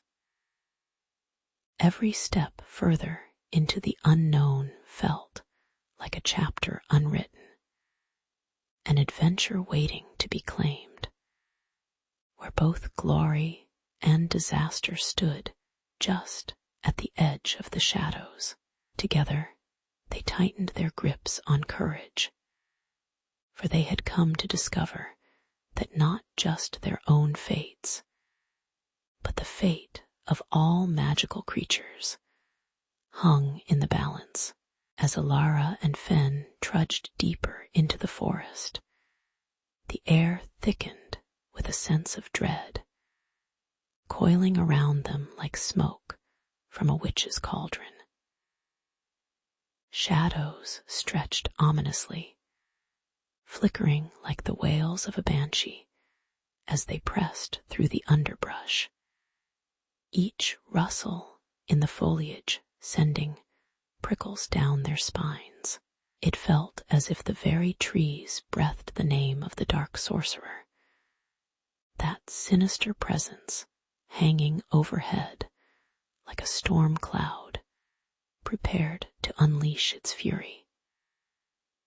They could almost taste the fear in the crisp air, sharp and sour as a goblin's sweat irony, considering that they were supposed to be brave heroes.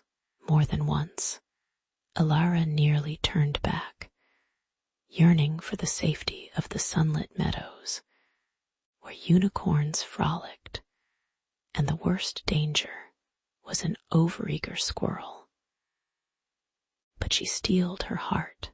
Turning tail was not an option, not when their world hung in precarious balance.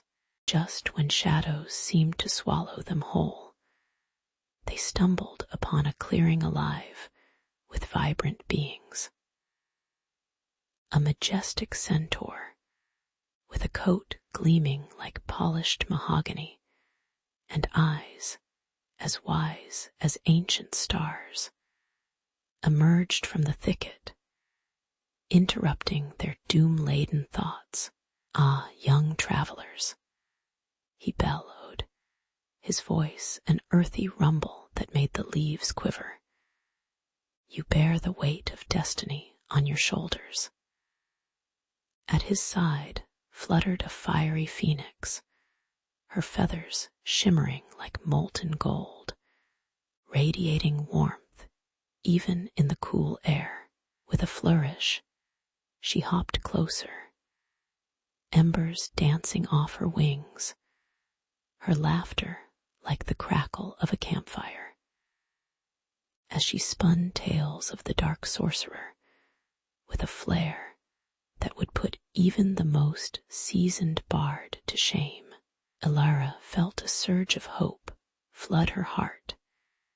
If they were to battle darkness, they'd at least found some quirky allies along the way, like the Avengers of the Old Kingdom, without the spandex-clad drama. The centaur shared stories laced with both humor and gravity, painting a picture of the sorcerer as a kid with a knack for mischief gone awry, like that friend who always takes pranks way too far. Decades ago, he was not the fearsome shadow looming over the forest, but a gifted apprentice with a penchant for miscasting spells, enchanting frogs instead of maidens, leading to some rather squishy situations. Yet somewhere along the way, ambition twisted him, morphing his dreams into nightmares that draped a veil of dread upon the kingdom. Elara and Fen listened wide-eyed, half expecting to hear that he was just misunderstood, like a Disney villain missing their redemptive song. The realization struck Elara. Even sorcerers could start off small, and somewhere deep inside the dark sorcerer might be flickering remnants of who he once was, buried under layers of malice and bitterness. As the sun dipped low, casting purple shadows across the land, Elara's thoughts turned toward their impending confrontation. The wise centaur, as if reading her mind, spoke of an ancient artifact hidden within the forest's heart, a relic that pulsed with lost magic, a compass of sorts, not for directions, but rather for unearthing the truth buried beneath the sorcerer's malicious exterior. It was said to glow bright as a supernova in the presence of genuine intent, but dull near deceit and villainy. Fen, ever the skeptic, quipped about it, sounding like a mystical tinder, where swipes right led to righteous battles and left meant disaster. But all the banter was a thin veneer over burgeoning anxiety. With the fiery phoenix warming their spirits, they set their sights toward the spectral depths of the forest. If an ancient treasure awaited, they would claim it and harness its power to face the sorcerer with sheer valor and a sprinkle of hope. And maybe, just maybe, they'd snag a few stories for the next tavern gathering too. because who wouldn't want to regale their friends with epic quests and laughs over foamy mugs of ale? So, with the centaur as their sage guide and the phoenix as their blazing cheerleader, they plunged toward the deep heart of the forest, where the trees formed a cathedral of ancient whispers. Night fell like a curtain drawn across the heavens, draping the world in a cloak of glittering stars, while in the distance a shadow pulsed ominously. Ilara's heart raced as the fabric of fate twisted around them, tangled with both fear and anticipation. The path was wrought with danger, each step resonating with the heavy beat of her heart, echoing like a war drum calling her to battle.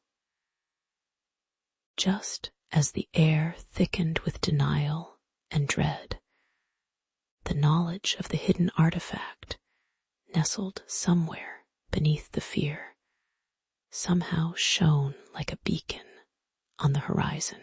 Ilara swore to herself the dark sorcerer's shadow would not snuff out their light. They would fight with all their might. And if they couldn't find laughter, they'd at least leave the forest with a cracking tale that would be retold as legends in spandex or without.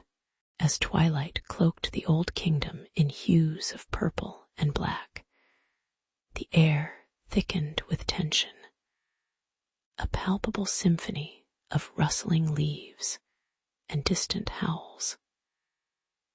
Ilara, Fen, and their motley crew of colorful allies stood at the forest's edge, hearts pounding like a drummer at a battle of the bands. This was no ordinary confrontation. They were to face a dark sorcerer whose spells would curl the hair on a three-headed dog, and the weight of destiny pressed upon them like a boulder, with the glimmer of a distant artifact illuminating the clearing. Their resolve shone brighter than the glittering treasures of any dragon's hoard.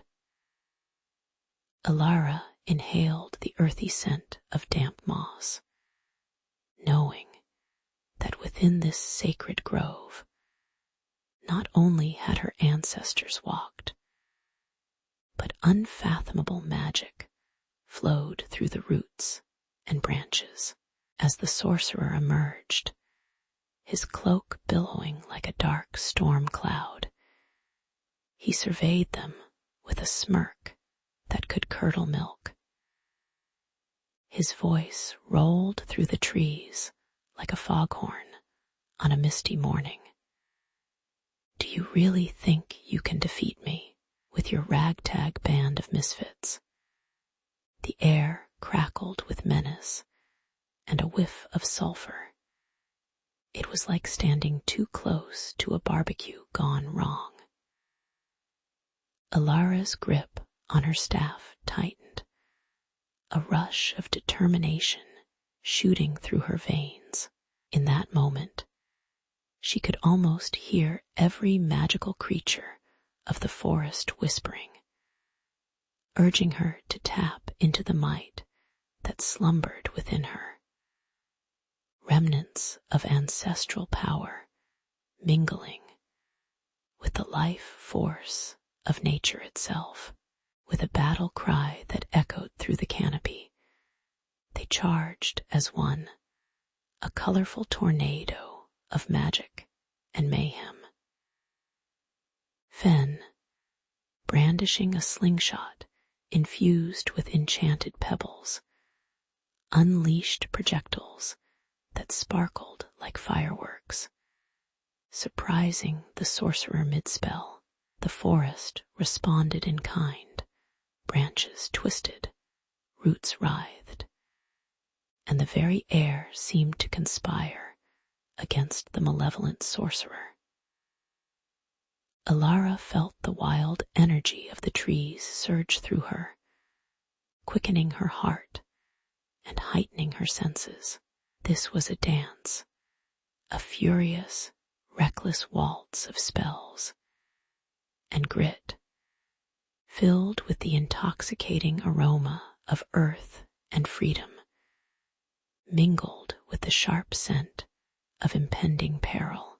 As the duel reached its fever pitch, the sorcerer unleashed a dark wave of energy, a grotesque thing writhing like a doppelganger of pure malice. Just when it seemed all hope was lost, Alara's intuition ignited like a light bulb in a long-dimmed room. With every ounce of courage she could muster, she summoned the untamed magic of the forest, feeling its power course through her fingertips like a caffeine buzz gone wild. The clash of their energies sparked an electric tension that lit up the night sky, illuminating their fierce visages like a low-budget action movie poster. It was as if the fate of magical creatures rested on a seesaw, teetering dangerously between light and shadow, with each warrior straining to tip it their way. Finally, standing toe-to-toe with the sorcerer, a combat of wills ensued. It was as absurd as it was exhilarating. They exchanged glances that pierced through the chaos around them. They were no longer just opponents, but two sides of a cosmic coin flipping through time. As Alara channeled the very essence of the forest, vines arched forward like loyal sentinels, ensnaring the sorcerer in a swift, viney embrace. With one final surge, she launched a burst of raw, brilliant magic, crashing against his dark spells like a hero in the climax of a summer blockbuster. And as the air settled, charred and electric, the fate of the old kingdom hung in the balance, waiting to see whether the sorcerer's reign of darkness truly had been vanquished at last. As the shadows receded from the final clash, the air crackled with an electric tension, a mix of adrenaline and disbelief. The dark sorcerer, who had bathed the old kingdom in fear and turmoil, lay vanquished among the ashes of his own hubris. Alara felt the weight of silence settle around her, broken only by the rhythmic thumping of her heart, echoing the remnants of battle. You could practically smell the burnt spells and tang of unwelcome magic lingering in the breeze, like the sour notes of a forgotten song. The victory tasted bittersweet on her tongue, a reminder that peace is often won with scars, both seen and unseen, on the hearts of those who fight for it. With the artifact pulsating in her hands, though it felt less like a piece of jewelry and more like a tiny sun, Alara set about her sacred duty. Like a painter restoring a great mural, she knew every brush stroke she made with this magical relic would breathe life back into the forest. Vibrant greens unfurled around her as tendrils of mist coiled invitingly, coaxing the weary plants to rise again. Flowers bloomed like confetti after a long-awaited celebration, filling the air with sweet, heady perfumes that mingled with the fresh scent of damp earth. Flapping wings and vibrant hues soon startled her as mystical creatures emerged from their hideaways, blinking in the sunlight as if they had just woken from a glorious dream.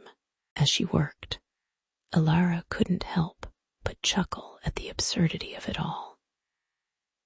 Here she was, a girl who had once thought that real magic involved sleight of hand and some well-placed glitter, now responsible for reviving an entire kingdom of mythical beings. It's like I've stepped into a fairy tale, and not the Disney type, more like a gritty indie film with plot twists and a witch who turns into a cat. She laughed softly, already envisioning the grand tales that would spin from this restoration, full of dazzling, cheeky creatures that would draw wide-eyed children into the enchanted woods. Yet even as humor tickled her spirit, she felt a fierce pride swelling within her chest, the kind that reminds you that you finally found your place, like the last puzzle piece snapping into place after a particularly vexing game night. With balance restored, Alara's heart swelled with gratitude, and the warmth of the sun on her skin felt like a long-forgotten embrace. The forest was alive once more, echoing with the rustle of leaves and the laughter of dragons. Yes, dragons, playfully darting between the trees. It was a cacophony of life, a sweet symphony of chirping birds and distant waterfalls, underscored by the buzz of magic that hummed at the edge of perception. Even the strange scents of woodland creatures mixed with wild herbs created a bizarre, yet heartening ambience that made her feel at home. But she also sensed that this equilibrium was fragile. It required guardianship more than just a single victory. So, with the sunset casting golden hues, Alara and her trusted companion Fen, that cheeky little fox with a penchant for mischief, prepared for their next adventure, keeping the magic safe from those who sought to disrupt it once again. "I hope you're ready for this," she quipped, nudging him playfully. "Because if you think healing the forest was fun, just wait until we explain how to keep a kingdom of monsters at bay." Fen rolled his eyes, casting a knowing glance that suggested he'd already been through more than enough escapades for a lifetime. With laughter bubbling in their chests and excitement coursing through their veins, they vowed to protect this wondrous world no matter what. And as they ventured into the rejuvenated woods, the air was filled with traces of promise, adventure, and just a hint of mischief for what lay ahead. In a tiny village cradled by towering mountains and whispering pines, everyone buzzed with excitement as the annual Lantern Festival drew near. Younglings darted about like fireflies, their laughter mingling with the scent of sweet rice cakes wafting from kitchen windows. Meanwhile, the elders stirred in the twilight, their weathered hands steady as they tied the colorful paper onto bamboo frames. each lantern a vibrational story waiting to be told. The air was thick with anticipation, a blend of joy and nostalgia, as families gathered, sharing tales and snippets of wisdom.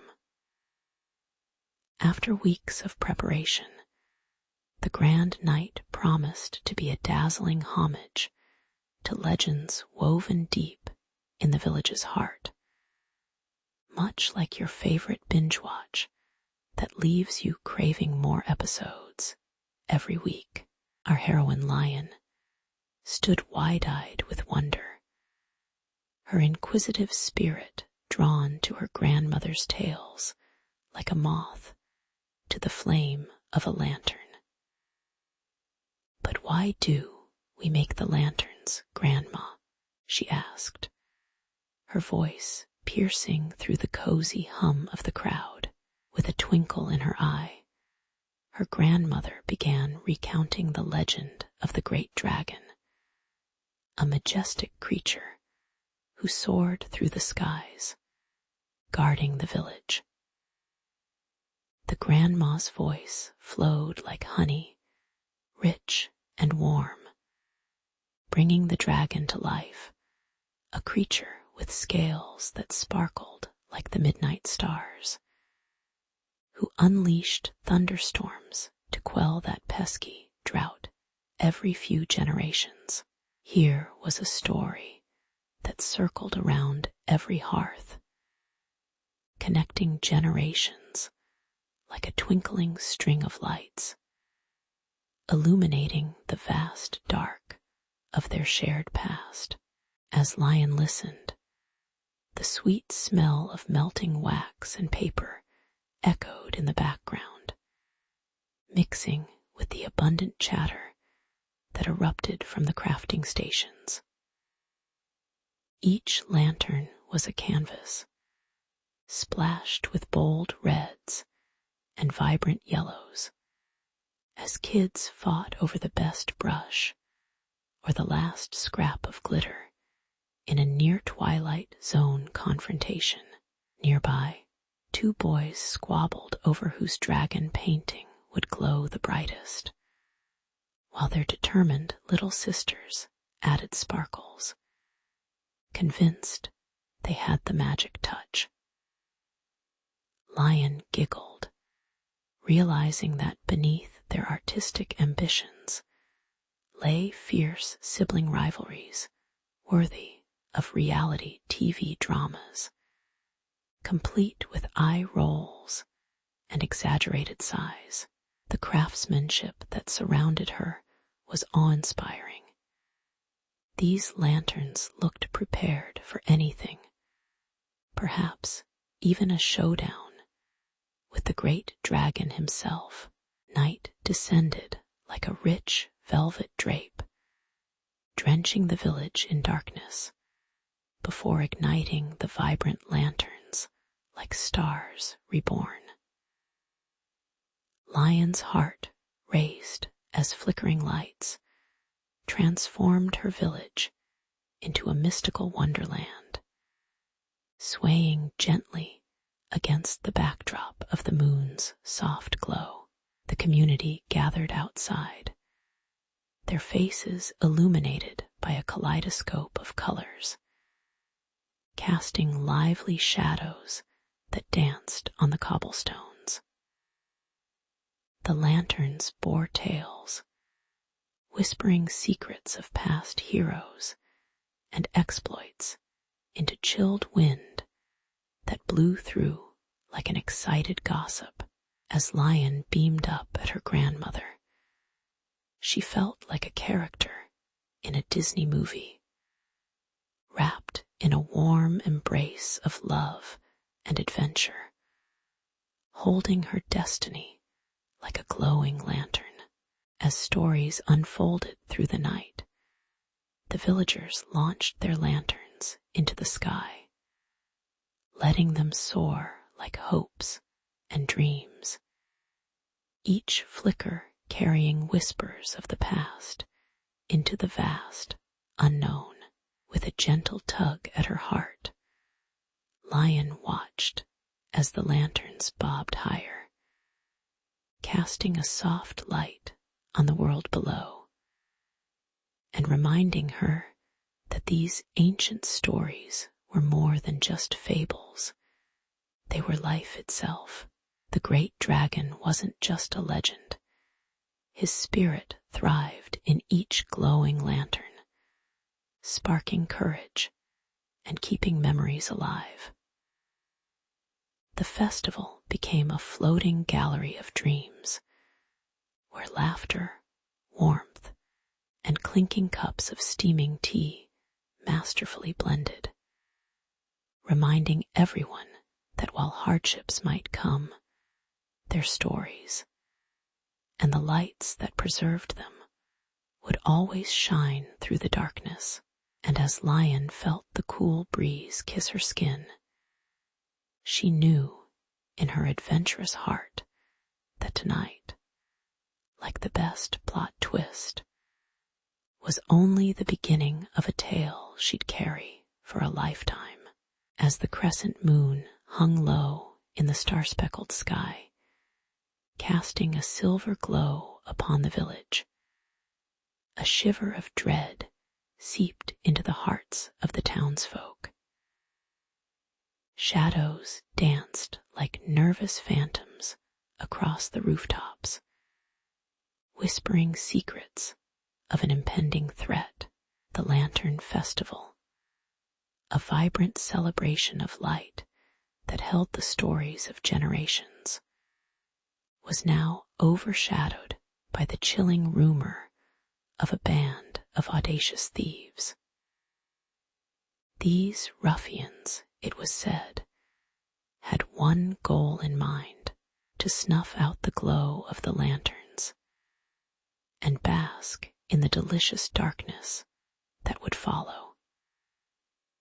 Lion, with her fiery spirit and an uncanny knack for discovering hidden truths, felt the heavy weight of the whispers resonate in her bones, with each rumor that floated in the air like the scent of roasted chestnuts. Her determination solidified like the strongest iron, and her quest was born amidst the flickering twilight. Lion's best friend, Kai, whose wit was sharper than a dragon's fang, and whose laughter rang like music through the air, eagerly joined her in the pursuit of the thieves. They met at their favorite spot, the old oak tree, where stories flowed like the nearby river, its branches a tapestry of whispers from the past. The aroma of spiced tea wafted around them as the thrill of adventure curled their lips into mischievous smiles. What are we, detectives, now? Kai chuckled, his eyes glinting with excitement. Lion nodded, a determined glimmer lighting her dark eyes. Together, they stashed their lanterns for safekeeping, an absurd image of two intrepid girls preparing for battle with naught but courage and a sturdy fishing net. As dusk blanketed the village, Lion and Kai set off, stealthier than ninjas in a B-movie fight scene. The streets were still, the quiet so thick you could practically slice it with a lantern-shaped sword. Every rustle of the leaves made their hearts skip like rabbits on a sugar high. They staked out the corners of their beloved village, peering into every shadowed alley and maintaining surveillance worthy of a reality TV show contestant. There were whispers of scurrying bandits planning their heist just beyond the lantern-lit market square, where the air was thick with the nostalgic aroma of jobs well done, sugar-coated pastries mingled with sizzling meat skewers, solidifying their determination. Just as they crept along, an unexpected sound broke through their stealthy vigil, a raucous laughter that bubbled up like a pot of soup forgotten on the stove. Their curiosity piqued. The duo tiptoed toward the source of the raucous chuckling, their muscles coiled with tension. Peering around a weathered brick wall, they spotted them. A ragtag band of misfits, cloaked in shadows, with eyes alight like jack-o'-lanterns, crass and cunning. The group was plodding away, cackling over a dimly lit map strewn with sketches of lanterns and notes that spoke of looming darkness. It was ironic, they thought, how many of the stories held within those lanterns were steeped in brave hearts triumphing over darkness. If only these thieves knew they were setting themselves up for a legendary fail. The soft glow of their own lanterns seemed to judge the thieves, glowing brighter as if to say, "Really? You think you can extinguish the power of our heritage? Buckle up, Buttercup." As Lion and Kai exchanged furtive glances, their excitement swirled with the realization that they had a story to weave, one that could rival the grand tales etched into the village's past. With the thrill of adventure coursing through their veins, they devised a plan, one that would turn the tables on the unsuspecting bandits. The girls, armed with quick wit and a dash of mischief, decided that a good scare and some sticky honey might just do the trick. They prepared their own mini operation, ready to defend their light-filled heritage with all the comic flair of a buddy cop movie. The Lantern Festival was set to be more than just a celebration. It would be a night that turned the tide in the battle against darkness. And Lion and Kai were ready to step up as the unlikeliest of heroes. As dawn broke over the misty horizon, Lion and Kai laced up their boots, eyes glinting with equal parts excitement and trepidation.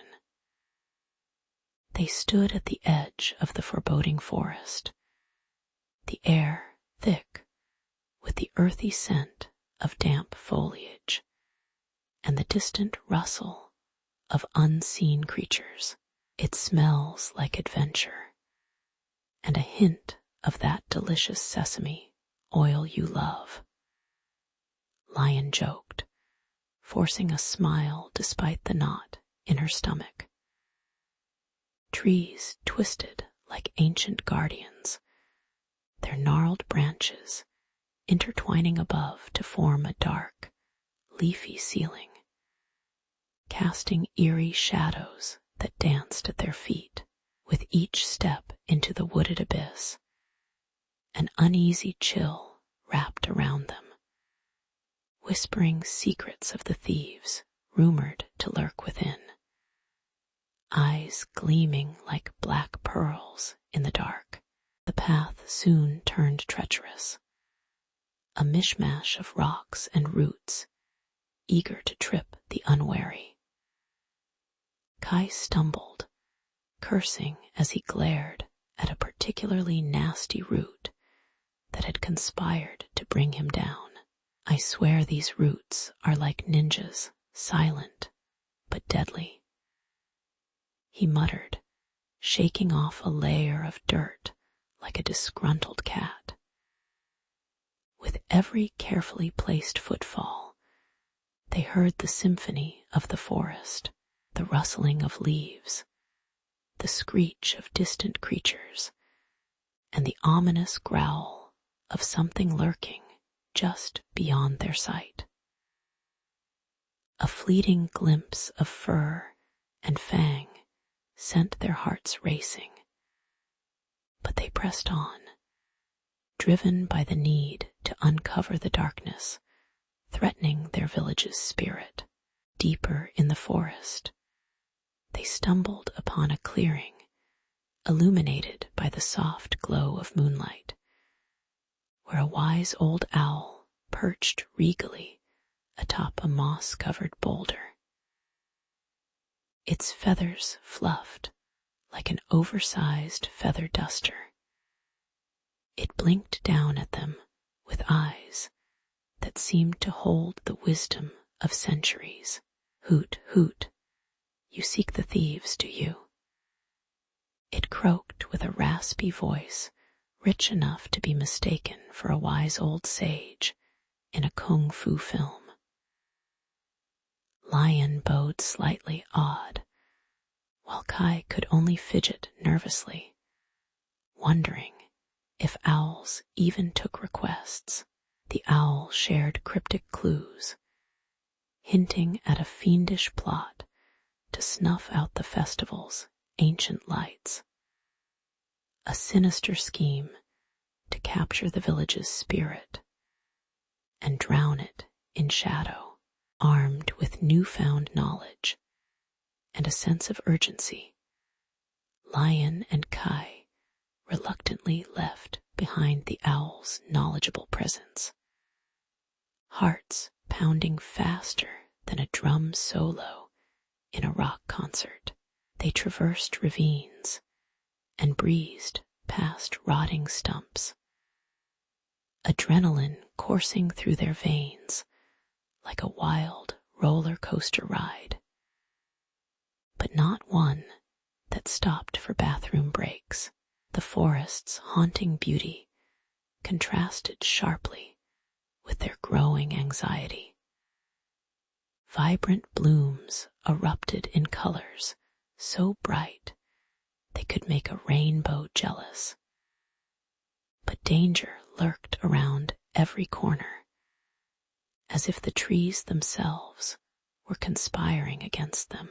As night cloaked the world, eerie sounds echoed through the branches, sending shivers down their spines like icy fingers caressing their necks.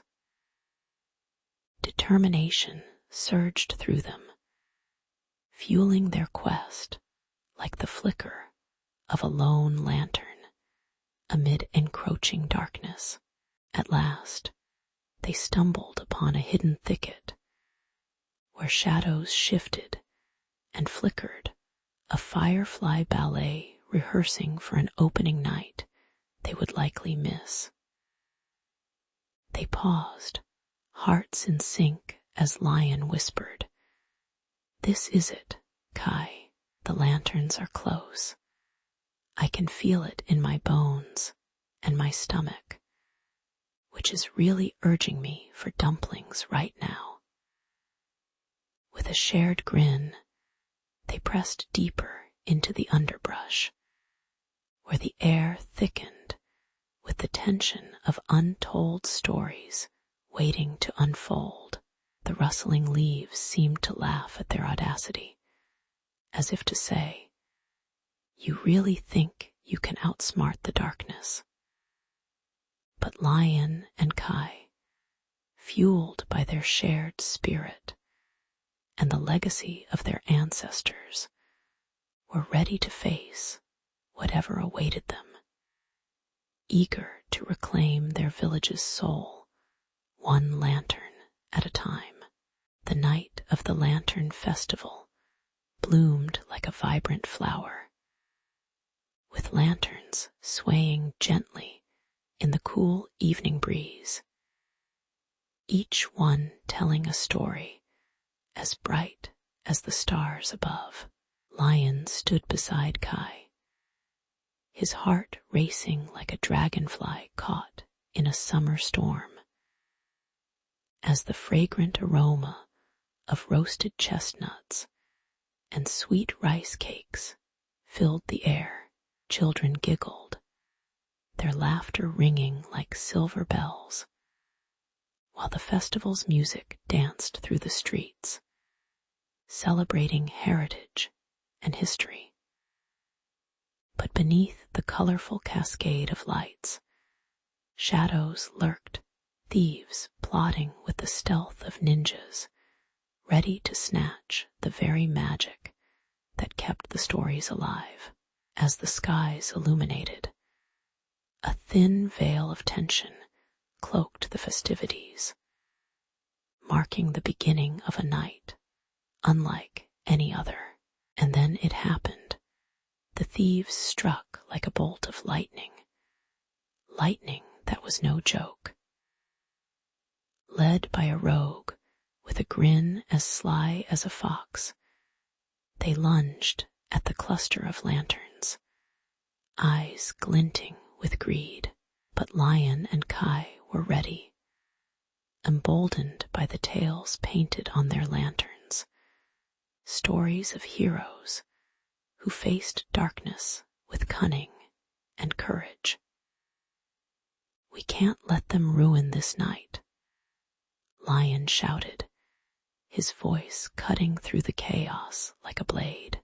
With a swift nod, they launched into action, using the bright glow of lanterns as both shield and weapon, whipping up a whirlwind of ingenuity and distraction that made even the most formidable thieves hesitate, wondering if they'd wandered into a live-action version of a video game.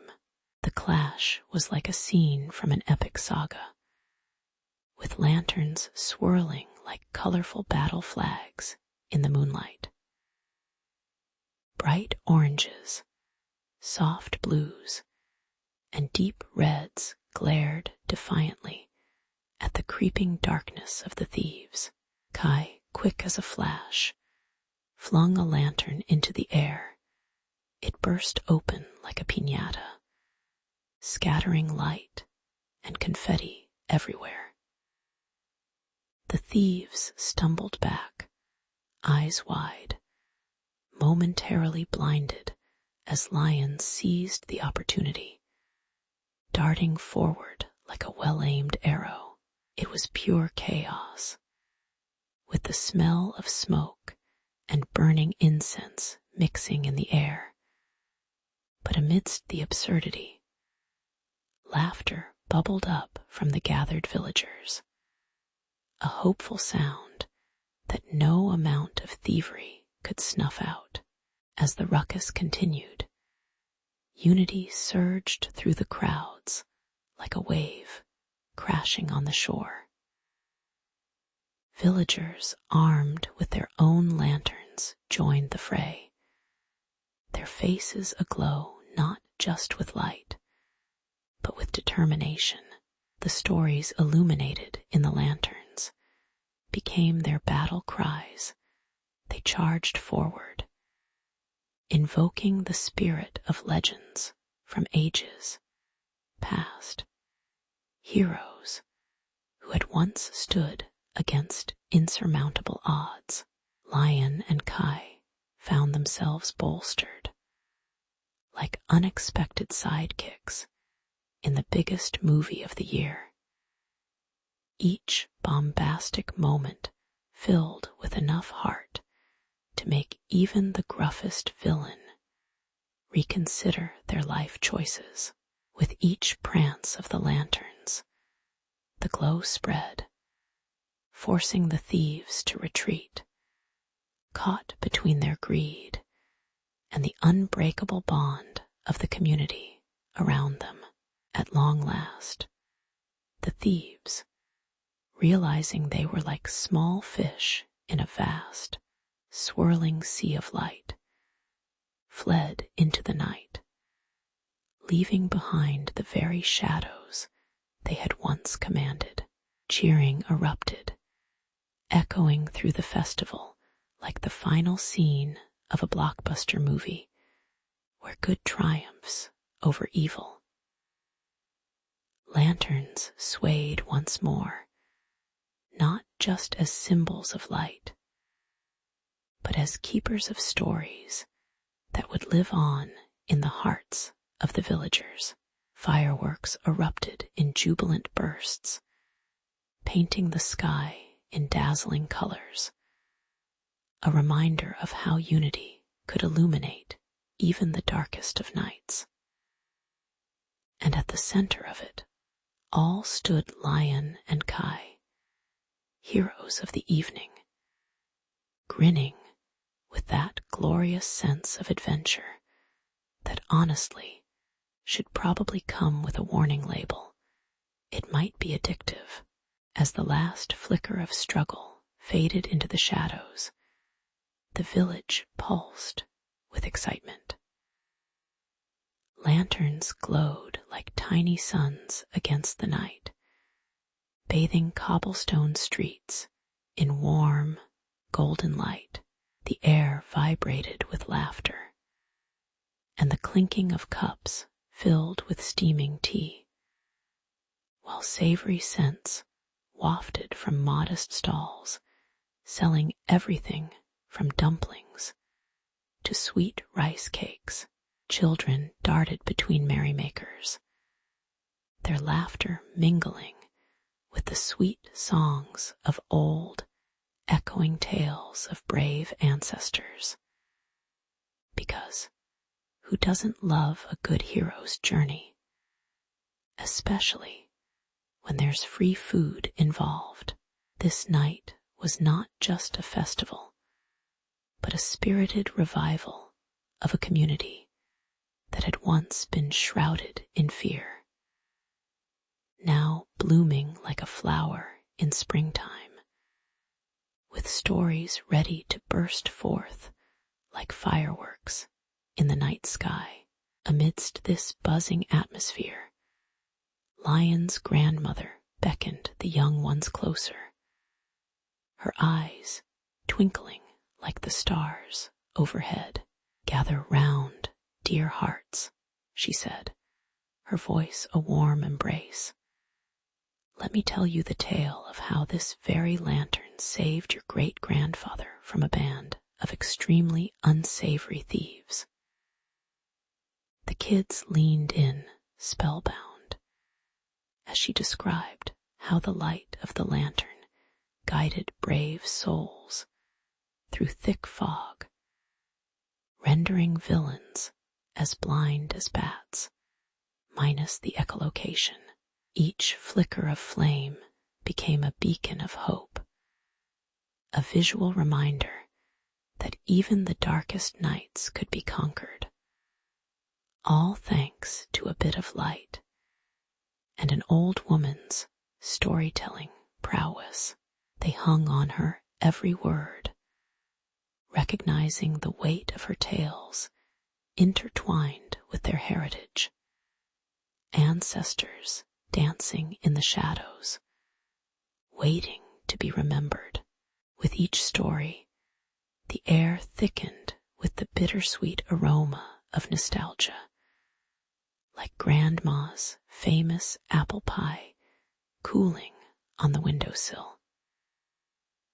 Lion felt the tug of history envelop him, wrapping around him like a cozy blanket. These tales were the threads that stitched the fabric of their shared experience. But the wisdom didn't come without its quirks. His grandmother paused dramatically, her finger raised like a stop sign. "And remember," she cautioned with a chuckle, "with great tales come great responsibility. One must never exaggerate too much, otherwise we'd all have to believe I single-handedly fought off an army of bandits on my way to market." The laughter that erupted had a familiar ring, a blurring of lines between humor and the tales of yore as light swayed above them. As the lanterns flickered, Lion felt a surge of camaraderie like no other. It was a spectacle that hipsters, with their gluten-free avocado toasts and kale smoothies, would envy, a room full of laughter and stories where technology dared not roam. The melodies of ancient songs rose and fell around them, weaving a tapestry of sound that saturated the air like a warm quilt. Each note vibrated against the skin, pulling them deeper into a history full of resilience and rebellion. They danced not just for joy, but for the ancestors who had shaped them.